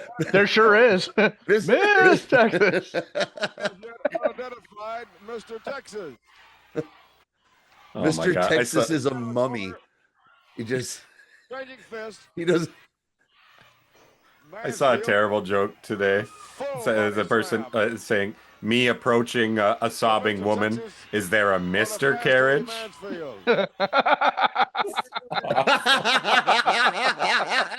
Wow, that's Jesus Christ. Just terrible. This is not a neophyte. It's gonna get worse. I'm going to tell it at work on Monday, and I'm the boss. Yeah. Travis, okay. This is why you are like, I consider you a brother and a best friend because I've had a lot of stress going on with personal work and the world. That might have been the funniest thing I've heard in a long fucking time. I haven't. The internet never disappoints. No, that's fucking fun. That's what I. Yeah, but I don't know. I read the internet. The internet stinks. That's a pearl. That's perfect. That sums up my sense of humor perfectly. All over this country, but it is the truth. Eddie Mansfield is an excellent athlete. Eddie Mansfield is an excellent athlete. Whips him in. I like That's the name of tonight's episode. I like Mr. Texas. You've heard of the Destroyer. This is the Destroyed. now off comes the oh, what the fuck? It's me. Bet you didn't know it was me. Mr. Texo's Antonio Inoki? I'm glad it's not just me. Oh, there's Manny. Mansfield was one of the guys who was on the 2020. Yeah. Showing how it was all fake. That's like what he's known for as opposed to any of this shit. He's famous for being somebody that couldn't make it anywhere in wrestling and tried to, But he was good. I've seen him. I've seen a bit of him, and I always liked him. I'm like, this guy was pretty good. He's good at this match. Get out of here. Get Mansfield out of there. He's too pretty. Just stomping. Is that a count out? You got afraid when he took his mask off. I'd like to take this home. May I? Mr. Texas.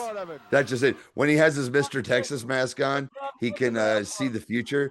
And he saw the future and saw that he was going to expose the business in 1985 on television. So that's why the whole roster was out there to stomp on him. Yeah, it was the same. It was the same segment where future wrestlers court. I don't know. There's a Doctor Who joke in there somewhere. It was the same segment where John Stossel got the shit slapped out of him. Yeah, same show. Stooley Mansfield. That's what we should call him. The show is left. It feels like it's been. I know. Was this a 2-hour show or a 90-minute show? Well, I mean, there's been no promos as opposed to what we watched earlier. Right? Okay. Speaking of time, time is moving slow. Watching. Cut out for him, Lou. Who the? Really something else. I'm trying to remember. Dude. He is. I don't preview. I don't. The policy with the Southwest stuff provided by our good buddy at Classic Wrestling stuff is I just pick something randomly instead of trying to do anything in order, and they generally always in the end turn out fucking great. See, that's what I love about this is John made the playlist. And he's like, I don't know what the fuck's going on. I'll pre-watch a lot of stuff, but with this one, I'm like, I'm just gonna see, fast forward through a little and go, all right, yep, we're doing this one. This might be my uncle that got kicked out of Cardinal Stadium back in the day. Which one, Jesse? Was it Jesse? No, the taller fella. Okay. I couldn't tell you who this guy is if my life depended on it. Yeah. Well, I mean, we could know if we weren't talking over it, but I mean, come on, who cares? A bear can move very rapidly. You don't My uncle, Dennis McCoy, with his 70s fro there. I was like, maybe it was your Uncle Jesse who got kicked out of the stadium because he stripped down to his underwear that said Jesse on the back of him. So they knew who it was. It's an open and shut case, see? We're all trying to figure out who did this. He operates. Look at him go. That's how they called my cousin. Eventually, when his pants came down, he was wearing his tighty whities and said Jeff on the back. And thus ended the bank robbing career of Jeff Gaylord. Seems to enjoy it. It's Jeff, and it happened on Friday. We got all the evidence we needed. And I call him also, he is, not what That's you one for us. Oh, old how about right look at there. this guy. Let's look at this guy. Holy shit. It's a handicap match. He's got a ton of strength himself. Who is this big motherfucker? We This just wrist lock on the hapless Lee Cole right now. Lee Yeah, Cole no is kidding. No kidding. Hapless. Good. Across the tricep. There's the boot into the side. And now he applies the pressure across the top rope. Pressure. He applies the pressure. Come out looking like Captain Hook. Slam the tank. That's Tank? Slap at the side of the post office. Tank. Tank Patton. Patton, but Tank Patton. No effect. Elbow drop. Holy shit, Tank Patton. That's hilarious because, okay, I had the house to myself for a week. And I was watching, I was like, I'm going to watch some movies, maybe some stuff I haven't seen up on the in the living room on the big screen, you know, make it a theater night. What am I going to watch? And I watched a few things and I'm like, I'm going to watch Patton again, aren't I? Sure shit, I watched Patton again. No, never seen Patton. I love fucking Patton. Yeah. I literally was questioning myself. I was like, are you going to just watch Patton again? You watch this at least once a year. Like, yep, I guess that's what I'm watching. Johnny, you want this for a Patton geek reference? So we had an arch rival in my debate club when I was an advisor as a teacher. And so when we'd go in for our first conference every year, I'd do the Patton speech with replacing them with Germany. That's funny. Okay. The Yeah. best part of He'd be like, "Why is this son of a bitch being allowed to teach our kids? He's fucking insane." the best thing about Patton is the performance performances, because there's such a mixture of amazing fucking performances and bad performances in it. There's some, like, the guy playing Montgomery is like the craziest. Oh really, Patton? Chip pip pip. It's like, it's cartoonish. And Carl Malden is just out there acting his ass off. It's great. Ooh. I've never seen Patton. In fact, every time I think of it, I think of Home Improvement when Jill's dad just wanted to watch Patton nonstop. Okay. Yeah. Now, He was Johnny, holding that guy's. Okay. Oh no. He was Hey, holding that guy's man boob during that. Tony Soprano's like, now Patton was a leader. Patton was a leader. Gone. Fuck. You'd be watching Patton. What's Tank the ref doing Patton, again? Tank Patton was my favorite wrestler. Give this ref an elbow. Booger. I'm telling you, the man is. Now, Johnny, speaking of George C. Scott movies, that's one of my favorites. See if you've ever seen it. Have you ever seen? Oh yeah, dude, I already know what your favorite George C. Scott movie is. What is it? He looks like hardcore. It's got to be hardcore, right? Who's that actor who's in like 80s movies? He was in Meatballs. Tex somebody. You guys know what I'm talking? Damn it. Anyway, Hawkins, what's your favorite one? Sorry. They Might Be Giants. Have you ever seen that? No. George C. Scott plays a guy who, after the death of his wife, goes crazy and thinks he's Sherlock Holmes. It's and like basically unites all of the weirdest people in, I think, New York City to kind of be recognized for the first time. It's something. Well, We got 3 microphones We now. got 3. Okay. This is not. He's like, this ain't my first rodeo with 3 of these in my mouth. This man here, what a great man Luthez was. Right now, I want everybody what a great man Tank Patton is. Why don't you I came here, the Brass Knucks champion, to wrestle somebody. And there's all right, my opinion is improving on Tank Patton here. Yes. I love the voice. This rules. I want competition. I sign open contracts. My belt is always up. I want 4 microphones every promo. A good, tough fight. Look at Lou. Lou loves it. Lou's like, can you believe this son of a bitch? I'll fight you anytime you want. Well, Luthez here is acting as cheerleader to get Manny. Let's go, Tank. Let's go. Why is Lou wearing hospital garb? Why isn't everybody else wearing hospital garb? Steve's wearing hospital garb right now. He has closets full. He has closets full of it that he's stolen over the years. Is going to try to put a Damn it. test It's going to drive me crazy trying to figure out that. Tank Patton, and as he gets in Figure there, out what? Your taxes? This actor. go, and you will see Which that actor? His name was Tex something. Tex Cobb. He was in Raising Arizona. Yes, thank you, Tex Cobb. That's the first thing I think of. Tex Cobb is Raising Arizona. Thank you. One Academy Award for Best Movie Ever Made. is being used indiscriminately, and as That was like when I was in high school. Sometimes I'd go to the movies just to see by myself, to see if it's something I wanted to see. And I went to Raising Arizona twice by myself. I was like, this is fucking hilarious. Tex Cobb, fucking everybody up. Amazing. nor has it been approved. We have a battle here taking place as Fernandez bounces. He looks like the guy who he was from Hell Satan's. He was voiced by John Goodman. John Goodman on The Simpsons. Reaction and a beautiful drop kick. Oh, hey, Tank Patton versus Manny. Yeah, even it's more got crazy.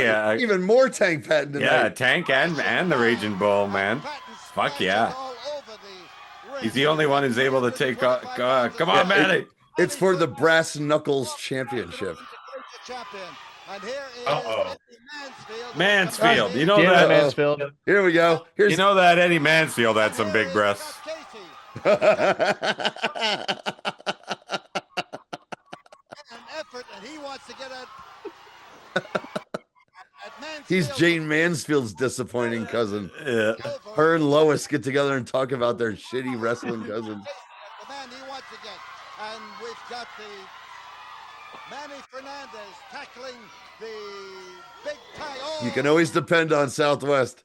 Just when you think, like, what the fuck? Did I pick every time? Like, did I pick a fucking loser one?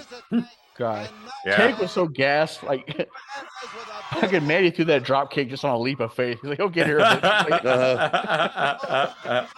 did earlier in the night. Something that Scott Casey wants to do at every opportunity. And he is getting that opportunity. This is awesome, man. Scott, no charisma, Scott Casey. Certainly leave its mark on Fucking 88 Survivor Series alumni, Scott Casey. That's right. Casey's one of those guys that, you know, had one of those brief runs up there. There was a ton of them that were like just up there for 6 months and shit. And like, Sam Houston was there. I just watched all that WWF, and like Scott Casey, I never saw him win a match, but he was on that damn Survivor Series team. Yeah, I think that was either JYD or Morocco's replacement, one of them, when they left. Right before the event. Uh-oh. Gabe Kaplan's losing his mind in the audience over here. I see him. Oh, yeah. Misses at the elbow. Hell yeah. But that guy looks like Gabe Kaplan could take him in a fight in a heartbeat. This is madness. This show is hilarious. This is great. We got to watch more like from this time period. Like this next week, if we can find whatever he has. Yeah. Oh, dude, he's got nearly everything. I always spin the wheel, Just make picked the a random one. Okay. And now, you know, we got our little streak going up, leading up to your big show, Travis. Did you pick this for me, John? No, I picked it for our Tito streak. The first thing I ever saw in wrestling was what? Oh wow! yeah. Well, boy, wow, that's fortuitous. My first ever wrestling memory is Tito Santana. He's gonna have sunglasses on, and I asked my dad, "Why does that man have sunglasses on a hospital bed?" My dad just looked at me and said, "That's wrestling, son." You know what? You know what? You know what, buddy? Here's the thing. When I put together my set list, there's a sort of magic that happens. Yeah, it's like a dead show, right? It's like a dead show. You know, and believe me, I'm changing this here. I'm putting this in here, right up into maybe a day before. The SD carrying him, probably. Yeah, yeah, because all the jobbers also had to be certified first aid. First aid. They have to take the same course I have to take every year. Ugly son of a bitch in the yellow. I'm pretty sure I mentioned it on this show before. This is the earliest thing I ever saw. Well, maybe that lodged somewhere in my fucking weed-soaked brain. But the reason is because Danzo and I used to laugh at all of this and Tito's acting, and we're doing a little Tito streak leading up to Tito making he hasn't made his appearance yet at Boom, has he? Can you? Everything? Not yet. No, it's at the end of July. Here we go. Who attacked him here? Oh, this is after Valentine broke his leg with a figure four. This is beginning of the porn you didn't think you wanted to see. Yeah. Arriba! Oh Lord! Oh Lord! Oh Lord! There it is. There's Tito. Close your leg. You're gonna see El Matador. The little boots. I am so stoned. That shot right there. That's my earliest memory of wrestling. That's cool. Why is he wearing sunglasses? That was Papa. No. Papa. he is indoors, Papa. Why? Why wear the sunglasses?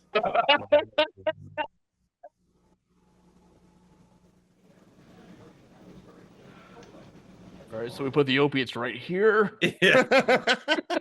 Yeah, give me all that. Whatever you got.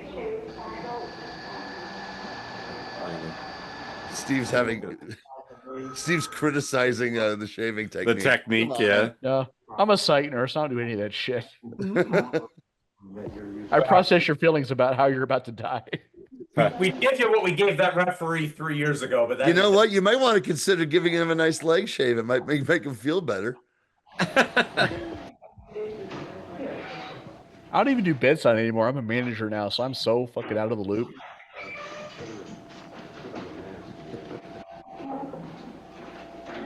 Do you walk around with a tennis racket and throw fireballs at people?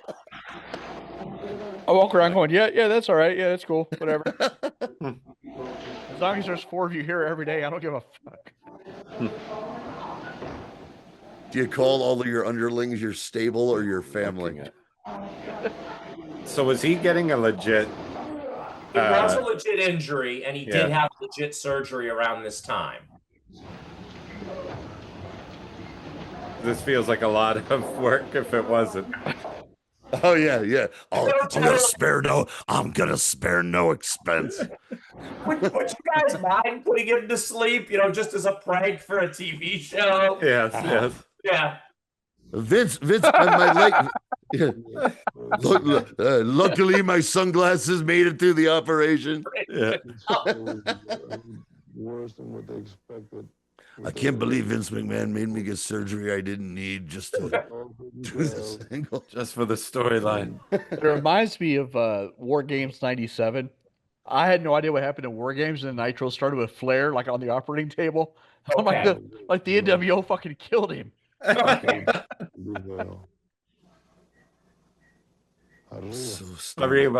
still got one out. Hey, here we go. Holy shit. 937 South 7th Street Road, a show bar with a friendly neighborhood The atmosphere. spelling of classy is incredible. With weekly drink specials and, of course, Welcome, visitors of the National Farm and Machinery Show. Come watch me dance. Welcome, visitors. How many 15 times you years been ago- there, pal? How many times you been there? Like 15 years ago, they got rid of naked dancing here. And it was the week of the National God, it Farm is. Machinery Show. And people were pissed. Like, that's why we come to Louisville for the shows, for the titties. Oh, Be right holy back, shit. you guys. Okay, hold on a second. Speaking of shit that lodged in my brain, I remember you telling us that story on this show previously. And holy shit. See, it is like a dead show, Travis. I'm putting together things. It's God's working through me. It's really what it is. From the Sam Houston Coliseum. Here we go. I stumbled upon this. Have you gotten a chance yet to watch it in its entirety, the Bruno documentary from '69? It's not really a documentary, bud. That was obviously going to be put together for like a 10-minute, 5-minute news program. But have you watched all that footage? Oh, I watched the entire thing. It's fascinating. Did you reckon? First off, a couple of points. Based on the photos I saw, I think I've actually eaten at that same spot in Smarties. Kind of disturbing that they were at. But did you recognize who was with Bruno at that dinner? Okay, there was a lot of dinners. But it was actually one dinner. They just used the footage over and over again. Which guy? Like the Irish guy that he was like, the Irish, they like to drink. That's why he's having beer with his steak. And who that was? No, who was that? So I couldn't figure it out either, but I looked up when the show was because they, the two matches in question, the Allentown and that's Johnny Valiant. Jennifer, our ring watch out. That's Johnny Valiant? That guy in that footage is Bob Hartman. Okay. Johnny Valiant back in '69. Oh, wow, okay. I knew Johnny. Okay. I thought it was Pat O'Connor. I just figured it was an Irish. It was Johnny Valiant if I'd had 2 weeks, but that's who it was. Anyway, so Yeah, I would think so. this is WWA. If only Kelly was here. I didn't really look into it. It was like the remnants of Houston wrestling. Yeah. There's the ghost of a bulldog haunting the mat, apparently. If you see, look down in the corner, we'll be seeing him all through the night. He died in the ring. We're never going to forget him, and he'll never let you forget that he's here. But the royal family, these guys were in WCW. Jack Victory and Rip Morgan with Lord Littlebrook as their manager and their New Zealand royalty. And Lord Littlebrook looks like one of them, the government officials at the Emerald City, the way he dresses. It's fucking great. I have to say, when I first saw the WWA thing, I was like, oh my God, we're watching that Australia pay-per-view that was like Scott Steiner versus Nathan Jones. Oh no, no. That was like that was like basically the prototype of TNA that did like one show in 02, in 01 or 02, I think. Oh, put that camera on Little Brook for a second, please. So this was a Houston indie done in like. Standing out there with his I'm looking here. Heidi-ish. What have I walked into? He's good. He looks good. He looks Yeah. very, very There's Lord Littlebrook as a. quite a combination here. He's put together. Somebody said he looks like a little troll that lives underneath the bridge somewhere going out to the airport. But, Johnny Vine doesn't fucking look. Why is that nothing dog like a troll. there? it's been around this professional wrestling Is that many moves. ghost of the I was just saying, there's a YouTuber's ghost. dog. A dog was killed in this ring. I'm just saying, it's the ring is haunted. About this time, 50 years ago, on this very night. I forgot it. Why is there a dog watermark to the bottom of the screen? Nobody listens to anybody on this show. It's fucking great. It's so funny. In fairness, I did just leave for 3 minutes to take a piss. We all know. We all just did. We all just kind of came back. Like, I first noticed the fucking dog. Travis comes back and he's like, "What's with the dog?" And then you did the same fucking thing. Lord Littlebrook, why is there a fucking dog? Lord Littlebrook is the only one there who can see the dog. You must answer my riddles 3 to learn why the puppy dog stands before thee. It's Lord Littlepup. Yes. Drilled, I'll tell you that. You're right. Why is the jobber dressed like he just got off work at fucking Six Flags? There we go. A budget they couldn't afford ring gear for their jobbers. Jesus Christ, man. You're wearing, kid. What's Jacko going to do to him now? Oh, anything he wants, I think. Oh, he goes over. It's the star. It's not Starman. The Starman beaten in the head. God, He's not Jack short Victory. He's videos. Jacko. He's not Jack Victory because Jack Victory now is suddenly from New Zealand, so he's Jacko Victory. Early 90. Thanks, Moose. Yeah, I was gonna say 90. What did Moose find where this is and what it is? I'll give him credit. He's really put together a combination. WWA. So we got some Booker T coming It's up. Texas. It's got to be like Yeah, that. there's a young Booker T in this. All of this sounds made up. It's actually in 20 years we're going to be making AI bad wrestling footage for Titans episodes. Coming up with stuff that never happened. Oh fuck, dude! Remember the Killer Jimmy Valiant feud that ran for 2 years? Well, We'll see actual footage of Jimmy Valiant getting the glass bottom boat. That's horrifying, man. Yeah. Oh, some assholes made that with AI already. Already, you think? No, I think that's your window, Johnny. Fuck you. There is a somewhat not famous, infamous cartoon someone made of it. Oh, really? I've seen that. Yeah, I've seen that. go around. That's very fucking funny. It Yeah, looks like an R. Crumb fucking thing. There's a whole thread of it started as your favorite wrestling moment crudely drawn with people doing MS Paint, and then one fucking guy started taking it seriously. Amazing. And that's what happened. Is that picture? Okay, I knew Steve would know what the fucking picture I was talking about. What's he doing? Peace. He's awesome, man.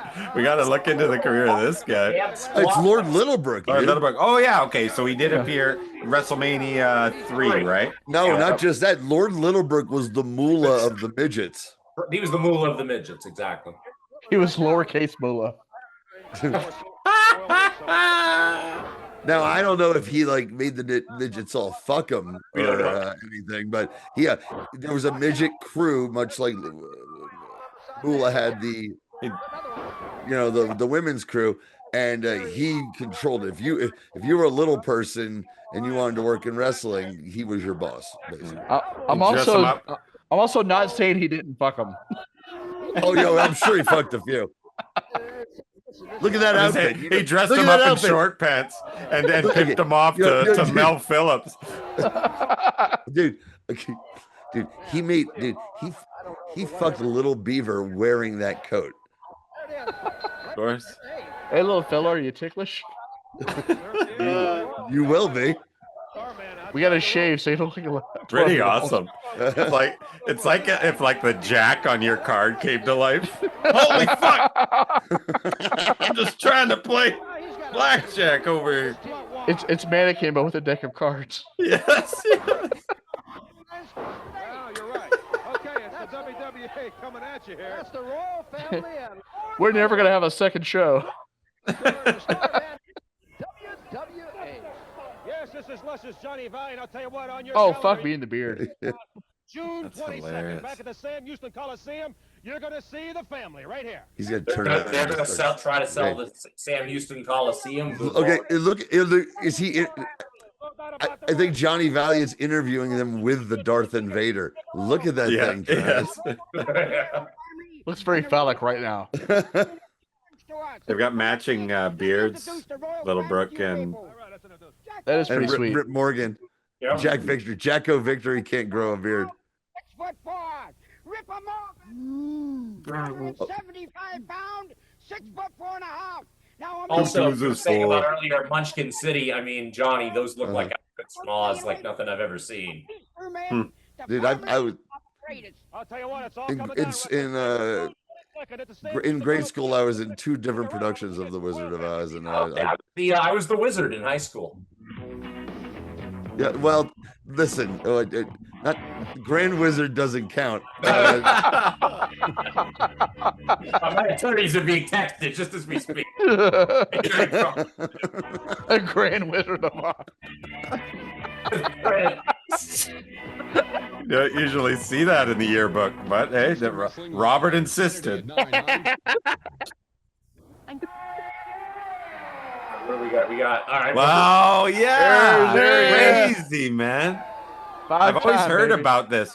Did they bring this back in WCW? Yes. Yeah, famous. Yeah, it was terrible. It was. I know. Terrible. It's like right before he was world champion, he was GI Bro again for no reason. Yep, they're doing a GI Bro action figure as part of the Monday Night Wars line in November. Hilarious. Okay, GI Bro is one of the great indie-only names. Like, let's come up with something kind of original. Yeah. GI Bro. I'm like, all right. It's like Bruce Wayans. Exactly. Kind Sexton of like Hardcastle. Yes. Yeah. It only lasted 4 months. Steve, have I told you about the guy we have out here in Colorado named Bruce Wayans? Yes, I was so excited when you told me that. Okay, the Batman. Masked Coyote, don't you know?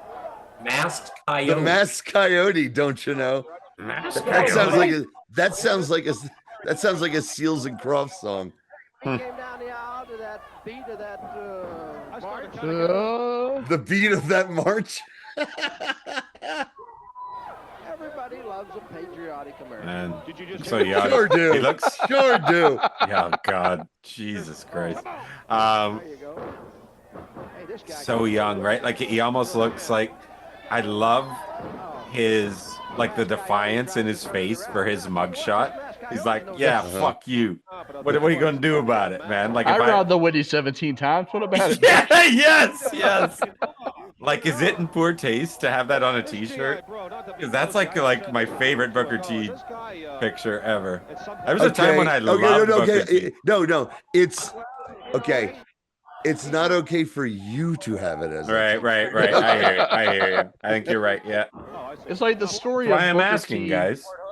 Inspirational guy who went to jail for robbing a Wendy's and is now doing okay. Was okay. But then you find out he worked at the Wendy's. He robbed it like a dozen times. Amazing. Which Like, means right. no. You know what? Yeah. That means he's an entrepreneur. Yeah. Like, it turns out this guy's kind of a dumbass. Who knew? Yeah. No, what you do is you do a double shirt. Shit. A double shirt. Interesting. Like a double shirt. You double it up like Two-Face.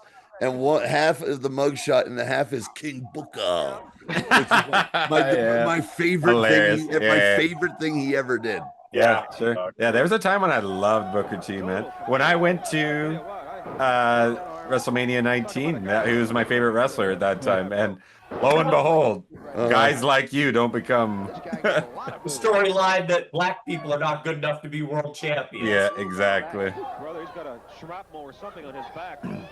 They then confirm it by having the shrapnel. Okay, hold on. They just pointed out that probably the wound that he has on his back that he got in prison or whatever.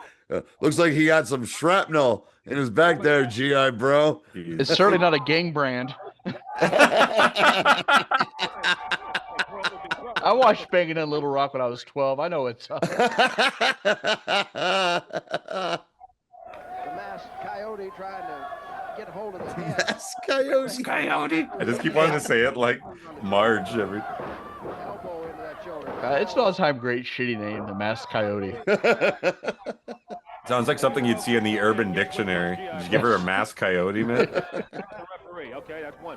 That's one. We will give you another game. Come on, man, let's go. It's jockstrap night down at the Masked Coyote. A hot and hairy legs contest.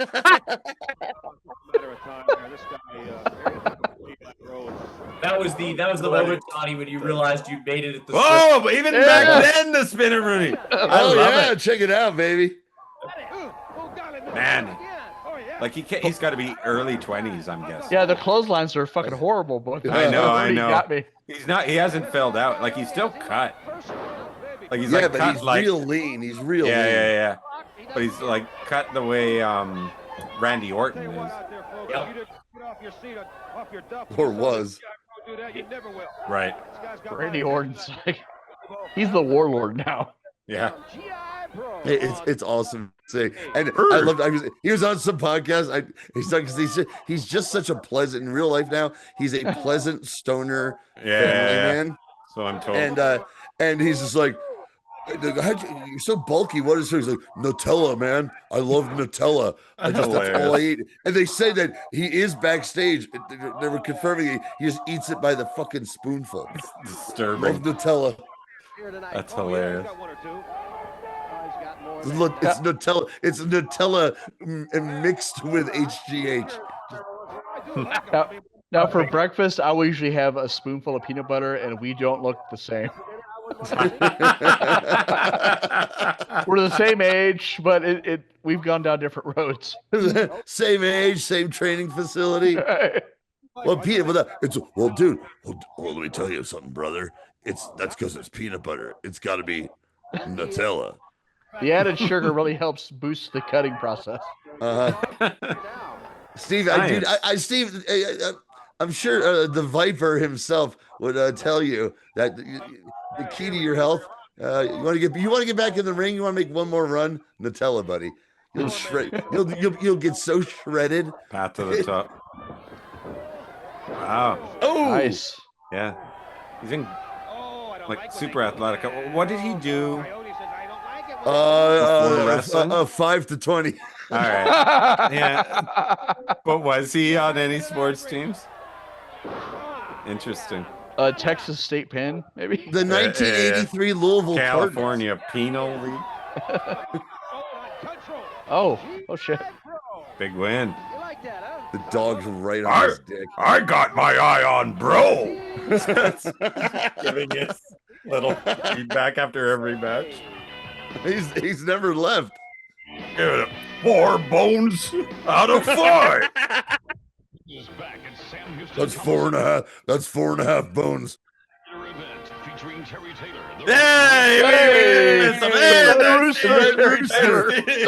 They call him the Red. Hey, there's Scott Butts. What do you say? Look how surprised he looks. Thor. Why were they hiding Thor?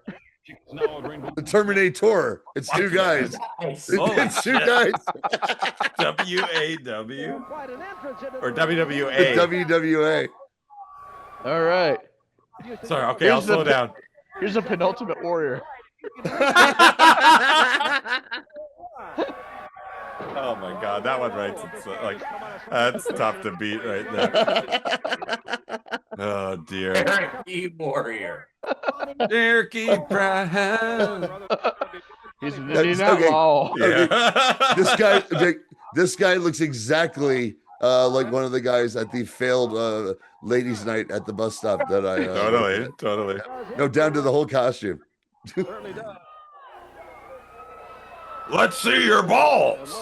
IRS was actually shit by the dress. It was one of the funniest things because a few of the girls I knew went in there specifically to be as obnoxious as men are to women to them because they were just having their shift drinks and getting fucked up, and they to the point where they were like they were heckling them, and it was fucking hilarious.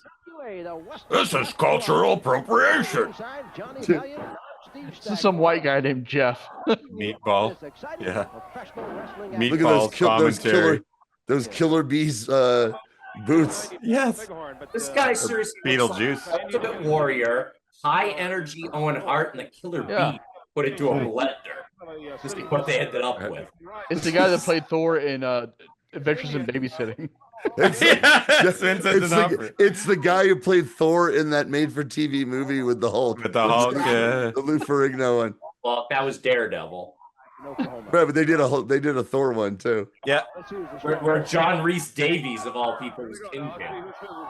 Right, I remember that. I remember I was way into it when it showed up. You'd figure of all the Marvel heroes. Were you brain damaged? I mean, or really? I was excited. I was excited the fact that hey, it's Daredevil. He's on TV. Yeah, but he's all in black, and there's. I no know DP, it's and not what quite is the this? same. It stinks. So good. At that point, I'm like I said, I'm a little older. I'd given up on anyone ever trying to get it right as a comic book geek, and it's why I've given so much of the shitty shit out there a pass. And I'm like, well, at least they're getting some of it right, and there's a love of it. Even though I'm at my Marvel full. I'm like, I don't care anymore. You're Marvel, that you're done, John. Same as me, Johnny. You're just. Well, that's just it. But then, but I can't wait to see Fantastic Four because I'm like, that looks different. I want to see this. Exactly. It looks like something genuinely different. What about Superman? Are we I can't wait to see that fucking Superman movie. Same It looks thing. fun. I'm It a looks Superman fun. that's actually happy. Yeah, that's what I want. Hey, a big, happy, silly, fun Superman. Yeah, give it to me. Let me ask you something there. Right after Naked Gun. I want Naked Gun. I want Naked Gun to be the only thing that knocks Minecraft off its perch. Minecraft hit $1 billion. They're pretty close. It's crazy. Yeah, see, someday, because we're leading into World War III, which that means that we're going to lead to Star Trek eventually. They're going to study what we were doing in pop culture. Like, so what happened right before the world ended with World War? The fucking Minecraft movie made $1 billion. Like, the signs were there. I can trace most bad things in history to Jack Black. It's all when he turned on KG. That's where everything happened.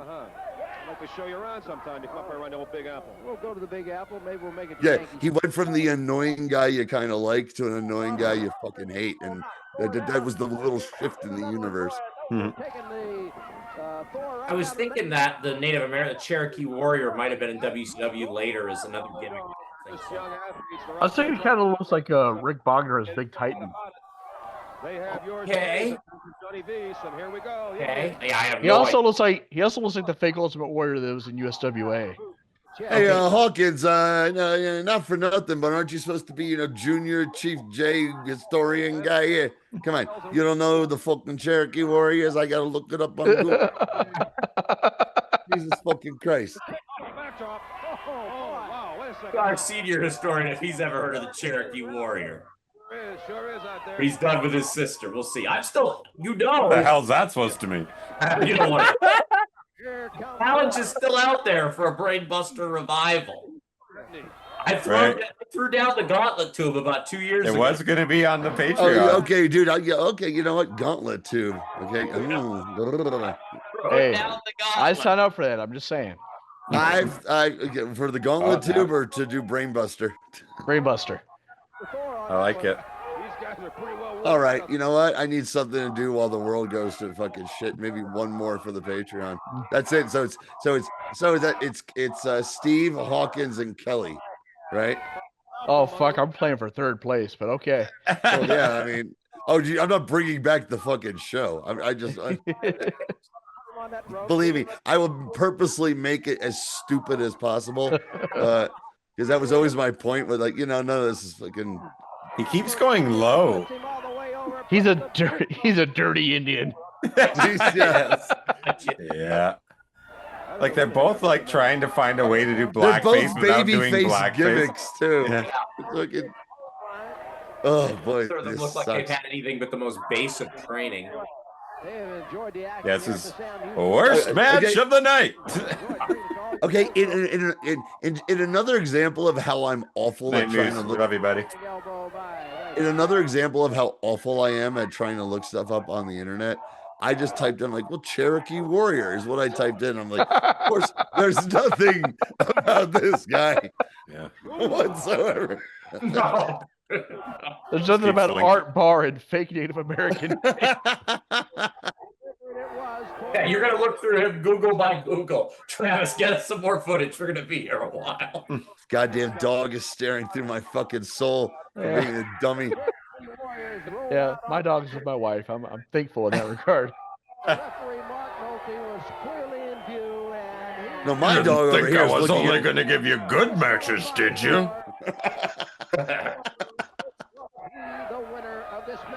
You're gonna die. Oh, the match is over. Hey! Crazy. This is okay. Having the time of their So life. happy. All right. Hey. Professional wrestler. Let me show you the ropes. Really? There's no ropes here, dude. Class S. Wrestling Federation and a facility. Class S. I need to class S you. The Western Wrestling. Call the Western Wrestling Alliance School. Wow. Financing available, pals. Here we go. This is another reason why I picked this footage. Oh shit. Really cool. It's not as cool. Yeah, it's not as cool as the Mid-South when they're heels and they wear Whoa. Who the fuck is fucking fake Hulk Hogan here? I know. No, it's Barry Balea. Yeah, Barry Balea. Barry Talea. Barry Talea. Cameraman, good job, cameraman. My God. What are they doing? Best Guerreros look is when they're wearing the big sombreros and the what do you call them? The bullet belts. What the fuck? Bandoleros. The other guy looks like Dwayne Gill is playing Jesse Ventura for some strange reason. Whoa, hey, jeepers creepers. Where'd you get those peepers? Jeepers creepers. Where'd you get those eyes? They always fly. Hey, the Frogman and Hoagie, they're all taking off here. The Frogman. Oh, Frogman. I've heard of this guy. The Frogman Foley's LeBlanc? book not Foley. Frogman LeBlanc is the first guy Steve Austin ever wrestled. That's the only thing I know about him. Right. And he has Terry Hogan outside the ring. Terry Hogan. Yeah, He's hilarious. Terry Hogan. Come on. Not even trying. Not even trying. Oh, that's on purpose. That's fucking hilarious. Not even trying to look, he doesn't know, right? Yes. Like, dude. Like, I wonder if it's the same guy who was like front row at like King of the Ring '93. Right. Oh, that guy. The guy who they used as the huckster later when they were trying to get back. No, the guy Steve's talking about. There was a long run of this I guy. know who you're talking about. Looks like Hogan. Until what happened is Vlad. Everyone thinks Vlad's such a nice guy. Vlad fucking snapped and they killed him. And Shivved him, couple shivs. Yeah, they row covered 3. it up. Vince covered it up like he did the Snuka thing, and they just dumped the body in the Hudson. I remember that guy had cancer or something, and they were doing a fundraising for him. But that's been at least 10 years ago. Where's Hoagie coming in here? I like the way Hoagie. Hulk Hoagie. Hulk. Oh, there's so many people. That's his next film business. Hulk Hoagies. Yeah, if you can find it, Johnny, for my birthday, if the match exists out there, if there were more episodes of these shows, I'm going to request Terry Hogan versus the Masked Coyote if it's out there. Okay. Oh, yeah. I'll look, but I don't think there's much. Wow. This just sort of popped in my feed. Nice. Oh, that was awesome. No, it's just like this ties in with the Conan TNA stuff earlier. Oh, yes, well, that was part of my reasoning for it as well. That and the royal family was. Yeah, royal family. I'm all about. Because the thumbnail was the royal family, and and in the description it said featuring the Guerreros. I'm like, okay, we're gonna watch this. Yeah, real quick one, but I don't think so. The Guerreros. Do we know anything about Terry Hogan? The story of Terry Hogan? Oh, the story of Terry Hogan. Yeah. See, Travis, this is how I fight the power. You know, yes. Yeah. Oh man. Yeah. Trump is shaking in his boots, man. You got him. Checkmate, sir. Oh no, it's not just him. It's not just him. It's everyone. I'm putting out. See, I'm not in control of the energy that makes me put all these things together. I already told you, I'm merely a vessel. Yeah. That's all right. Here we go. I love it. Hector throwing off. This Hogan also sucks at technical wrestling. Ooh, Terry Hogan is awesome in Japan, though, dude. I don't know if you guys saw this. I tweeted his Hogan fucking up a figure 4 or something on Dallas Page. I've seen that. Yeah. Takeover. It's like, what are you doing? They're trying to tell us this guy was fucking Dean Malenko in Japan, and nerds were coming out of the woodwork. Like, he was really fucking awesome in Japan. Man, go fuck yourself. I don't give a fuck, for real. Hilarious. Tweets are tweets, all right? And you know what? I just realized, Travis, once again, the vessel. Kelly had started a new little in-joke of Bolea's blunders every show, and I think in my own inimitable way that's completely out of my control, by the way. I'm just a vessel of the cosmos. We found a way. This is ridiculous. It's hilarious, man. He couldn't get him up for the surfboard, so... Dude, imagine being so bad that one of the Guerreros is having a hard time getting anything out of you. It's crazy. Yeah, I tried to find something on the guy, and the problem is Terry Hogan, wrestler. Even if you put NWA, you can't, because the internet stinks now. Yeah. The only thing I could find about this promotion is Putski was the owner, and it ran for about 9 weeks. Putski, oh wow, Putski was the owner of 9. Hey, 9 weeks. You know what? We gotta watch the full run. You know what, Hawkins? Hawkins. I know I gave you a hard time there back there, but you did good, kid. There, it's more information than we already had. That's why we keep you around. Here's how much Terry very Hogan much sucks. like the Mafia. 42-year-old Steve had a legit 3-star match last year with Cole Radrick, who's nowhere near as good as Eddie Guerrero. Yeah. This guy can't do shit. Especially because get the fuck out of here. I mean, yes, like he's like, that ain't Eddie, dude, right? That's not Eddie. Why is Hulk sick? Daddy, is Hulk? Is Hulk sick? Look away. He wears glasses. You know that's how it works. No, this is how Hogan looked in that fake story that Bubba the Love Sponge put out. I saw that. Yeah, Bubba the Love Sponge. Look at the garbage. It's already coming in. Fuck this noise. What the hell? Heart attack? What the fuck are you watching? Oh. What are you complaining about? It's Hulk Hogan, the immortal. Is that not Eddie the Blue? I don't think so. Is he 90? What year? Wow, can you guys believe Hulk Hogan was just beaten by the Guerrero? Because that's Hector. Here.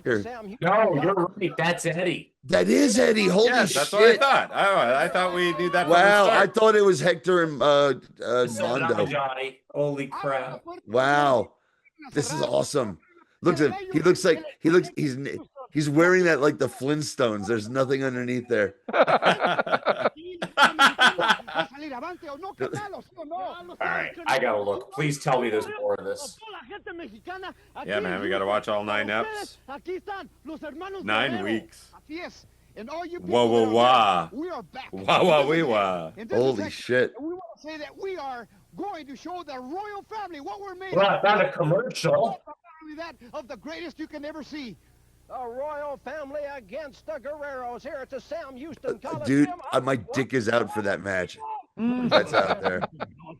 That's right. You can be a witness to wrestling history in the To the Fabulous Thunderbirds? Ain't that okay? To no surprise to any to you, Travis. Guess who liked the Fabulous Thunderbirds in high school? This guy. This guy. Can't find any of it on YouTube, so I'm gonna have to. I kind of thought the singer was cheesy even then, but the guitar and the music fucking rocked. The Super Collider. See if you can guess who the Super Collider is. Oh, that's Stevie Ray, right? Of course, it's Stevie Ray. Yeah. The Super Collider. Those lights. Oh man, who's the ring girl? She's pretty hot, don't you think? Like, it's lit similar Thanks, to Meatball. WCW shows at the time, so it makes you think their whole budget went to presentation. Right. Yeah. Well, I mean, they had, like I said, like Booker T looked like a talent, even back then. Even if they're calling him G.I. Joe. Oh, when I started watching Global, Ebony Experience was my favorite team. Oh, Skandor Akbar. Johnson out of the ring. Huh. And right out he goes. He's out there on Broadway and banging him into the ring aprons and throwing him back into the ring. And here he goes. Wham, bam, thank you, ma'am. Man. I tell you, Abdul Weezal in Stampede looked exactly like Akbar. It's funny to think how that was just such a... That was a knockoff, definitely. Yeah. Here comes the Super Collider. Ken Johnson in that corner. The referee. And Akbar, with the exception of the beard, is a dead ringer for my advisor and favorite college professor. Identical. He's Armenian, so no turban, but... Up and down he goes. Something's up his sleeve. Here comes Ken Johnson. Whoa, a kick. Ken Johnson. Kick off a backdrop. Wait a second. It's like a young Michael McDonald. Ken Johnson. I came from somewhere back in the water.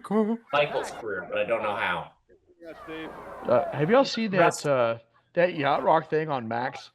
No, but we've talked about it. I think 6 months ago, actually. Yeah, you need to do your homework, Travis. Come on, all right, man. Okay. I think he's playing pop. Is it good? Oh yeah, they were talking about how the was it the Doobie Brothers? No, Steely Dan. They were kind of the godfathers of all this shit. Yeah. Like the very end of it, they were talking to one of the guys from Steely Dan. Like, yeah, hey, Dan so Fagan. so how do you feel about Yacht Rock? And he's like, Yacht what? You go fuck yourself. Yeah, fuck yourself. Yeah, it's legendary. That quote among the Dan fans. But yeah, I want to watch it. It's incredible. Wake up call down here. He got the wake-up call all right. He's going in after Ken Johnson. Remember, Akbar's outside the ring. That man has been known to do a little bit of everything. Johnson reverses the whip and throws the super. You know what I mean? Akbar gets around. It's whamming, it's bamming, it's coming right at you right here, baby. What the fuck is this guy's deal? Johnny Valiant on commentary. Oh yeah, Johnny Valiant's commentary like, sounds exact. Johnny Valiant actually did stand up, and he's like his stand up is Tony Clifton. Tony Clifton, yeah, right. Yeah. He pushed this guy off like he was nothing. Clifton was a riff-off. Got rid of him in a hurry. Here he comes. Well, we're getting near the end there, anyways. Man, those backdrops sure hurt. Yeah, I'll see if I can find more of these, but no, we don't. I found a Booker T promo as a GI bro. All right. I don't know. I like this Super Collider. Do we have something for Patreon, gents? You guys pick anything? Did you remind them to pick something? No, I didn't. I know. I like that was kind of. So I'm just realizing. That's on me. If not, I'm sure Johnny, you can find something. Or well, make a suggestion and I can send you the Steve Radrick match. Yeah, awesome. Yeah, sounds great. Yeah. Oh, your match? Yeah. All right, there we go. There you go. I haven't watched it. Hey, the nerds who watch this show, and we love all 100 of you. Yeah.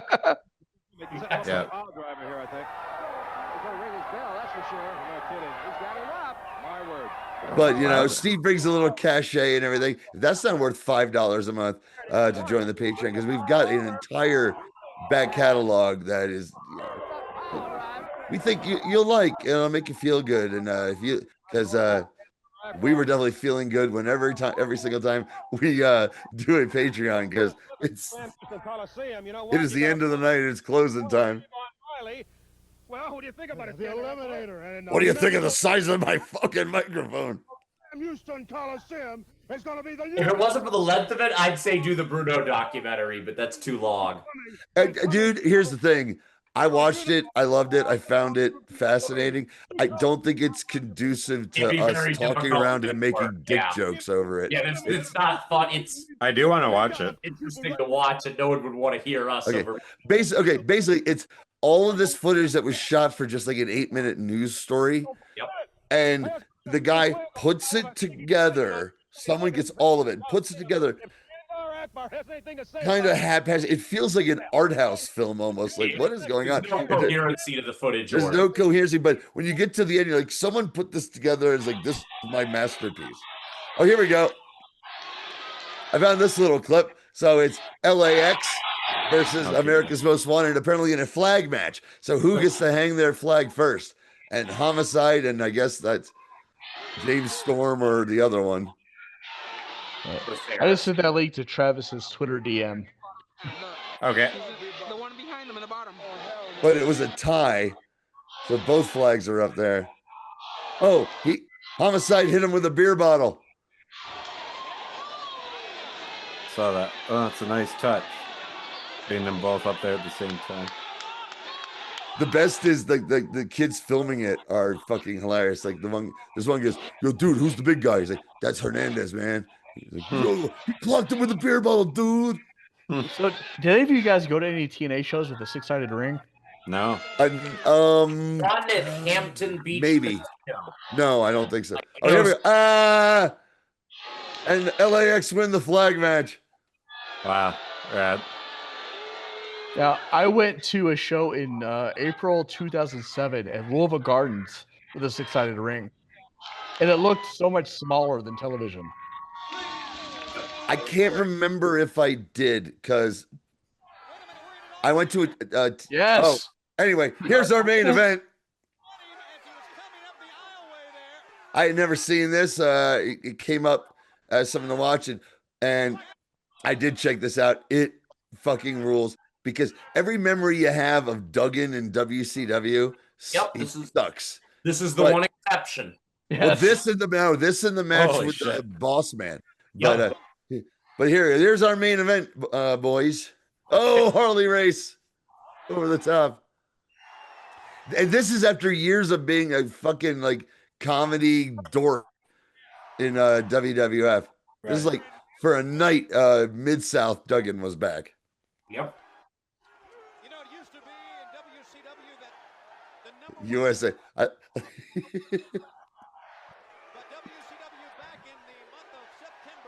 So now a lot of people would go, well, why is he doing the USA thing since when Vader is like from Colorado?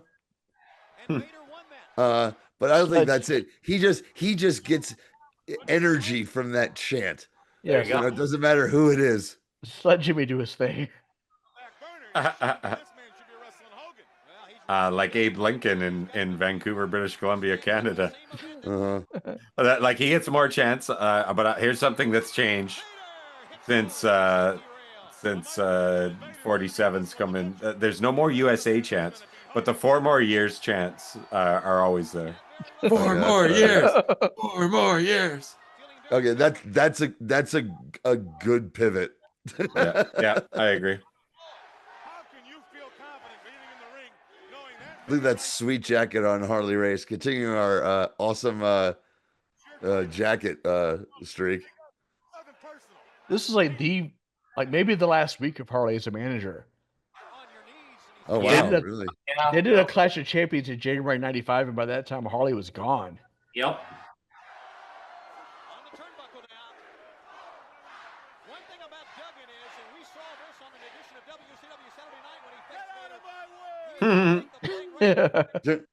Get off my ass! I've seen him say that before. I saw a post. I saw a post from a guy I've known for a long time who's a great follow on Twitter. I'm sure you know him, Steve Hollinger. Love Matt. Yeah. Yeah, Matt. You know, I've known him since the DVR days. And did you see his one talking about some indie show with a Duggan? Yes. and he's like, yeah, great guy. He was like super cool. Walked around backstage naked with the biggest crank I'd ever seen on a grown man. Hilarious.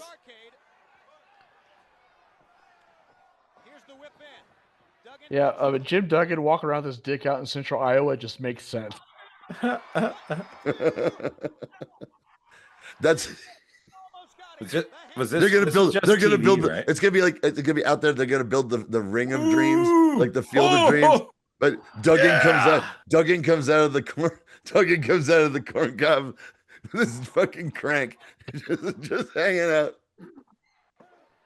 Duggan's haircut. No, this is Starcade. Okay. Yeah, he looks like fucking little. How are we gonna get away with showing this? They don't give a shit anymore, dude. No. Nah, it's clear. It's clear to everyone involved that we're not making any money at this, except on Patreon. So that's why you can follow us there. And we can get away with a lot more, basically, on how old it is. So Okay. I think we'll be fine. You never know, though, right, Travis? Every now and then they just If so, this will be on worst Patreon. Stuff the biggest things I've been dinged on were like it was like new generation era stuff, but also anything from high spots. Like when we would do like we did that Barry O Legends thing. Like like that was one of the biggest strikes we got. Like that was like do not steal because I did get that from what do you call it, XWT or whatever. Like the George Thorogood doesn't like us at all. That's no. You mentioned that twice. Dan Fagan. Dan Fagan got us. We couldn't. I always do a Steely Dan song off the top, but I can't do Dan Fagan solo stuff.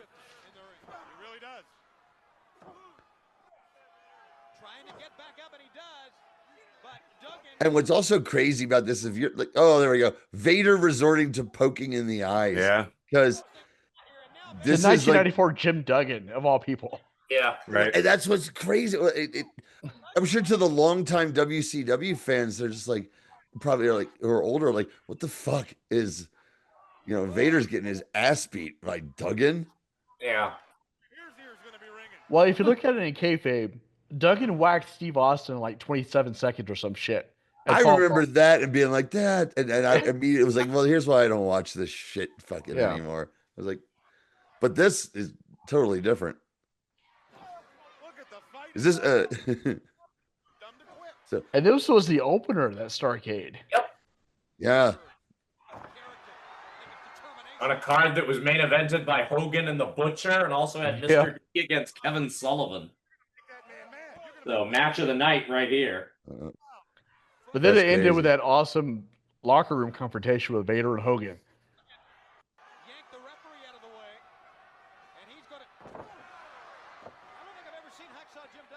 How long before Paul Orndorff kicks the shit out of him? He's got about 8 months. In flip-flops.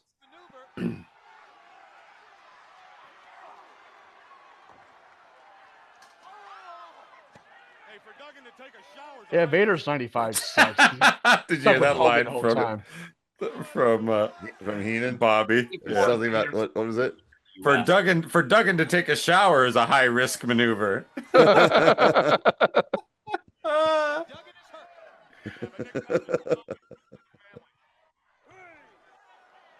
Always slipping on the soap.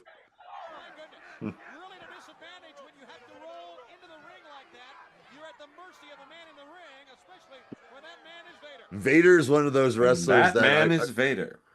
No, but I remember seeing Vader as Baby Bull Leon White versus I think Bockwinkel at the Meadowlands, and at the time I remember thinking I'm like, this guy stinks. I'm like, this guy's never gonna be anything. And then a couple of years later, it's like, oh, that's Vader. Yeah, to this day, I know it's probably not true, But I've always deep down wondered if Vader wasn't the inspiration for Bane. Like the muscle thing doesn't really work, but the giant size guy and the mask is kind of the identical. mask, yeah, the mask is it's a unique mask. I think Bane was created in '93, right in the middle of Vader's run. Fascinating. Gotta dig into this mystery, buddy. Well, from the animated you got a big board with red twine on it. Yeah, in the animated series, it literally was like it's a luchador mask. Yep, exactly. So,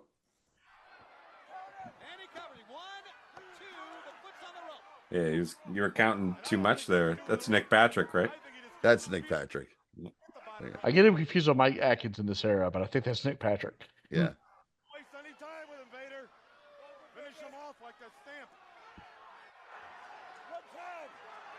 One more time. Finish him off like a stamp. Oh. Yeah. That's rad. That they would have given him this boom. They would have told him go back and have a match like he used to. It's fucking.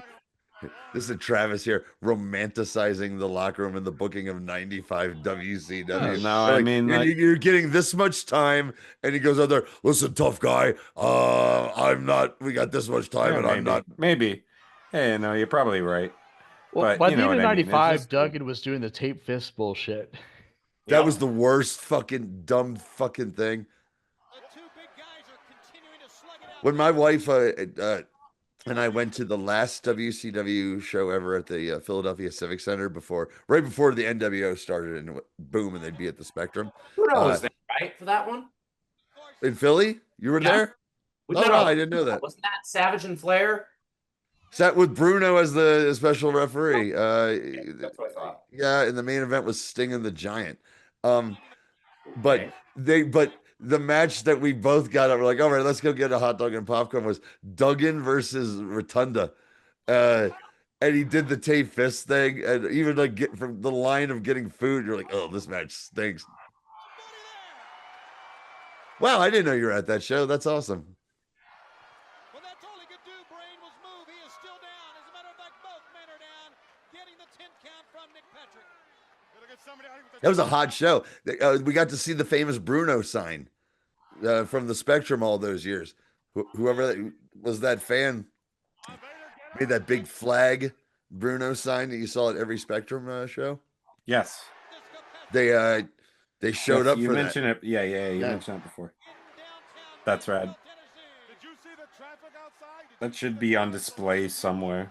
Yeah, in my fucking apartment, next to my Iron Sheik Ayatollah airbrush flag and my Tommy Rich Italian airbrush flag. Yeah, that our boy Benzani actually owns. Well, he had one made. No, it's not the actual one.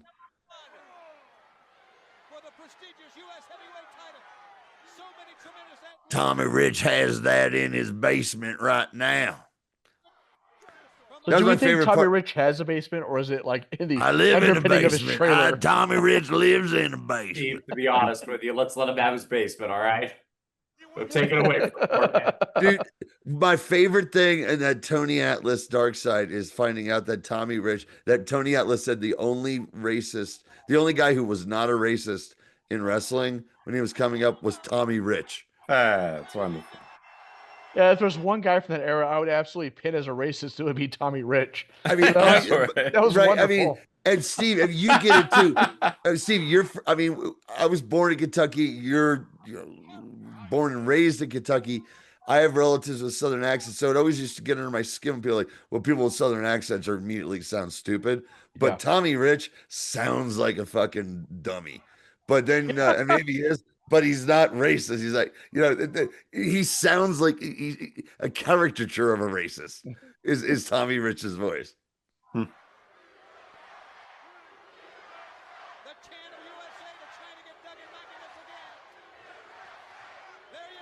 What like no the sphere like I think like did he have a clearly like those are WCW 2x4s.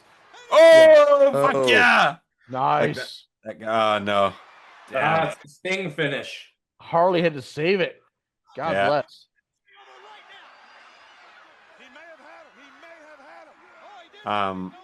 So he didn't change his gimmick at all in WCW. Eh? Who? Duggan? Duggan. No, he was just Hacksaw Jim Duggan. Well, he did eventually when he turned on America and became a Canadian. Shaved his head, or cut his hair, shave his head. Yep. Turned his back on America and became part of Team Canada. There's also that time where he was a janitor. Yeah, he was a janitor. Nice. Oh, fuck yes. Boom into his own 2x4. Yeah. Watch this shit. Hoisted on his own petard. Boom. Reverse. It's got to be it. Yeah. That's awesome. I like how ugly that finish was.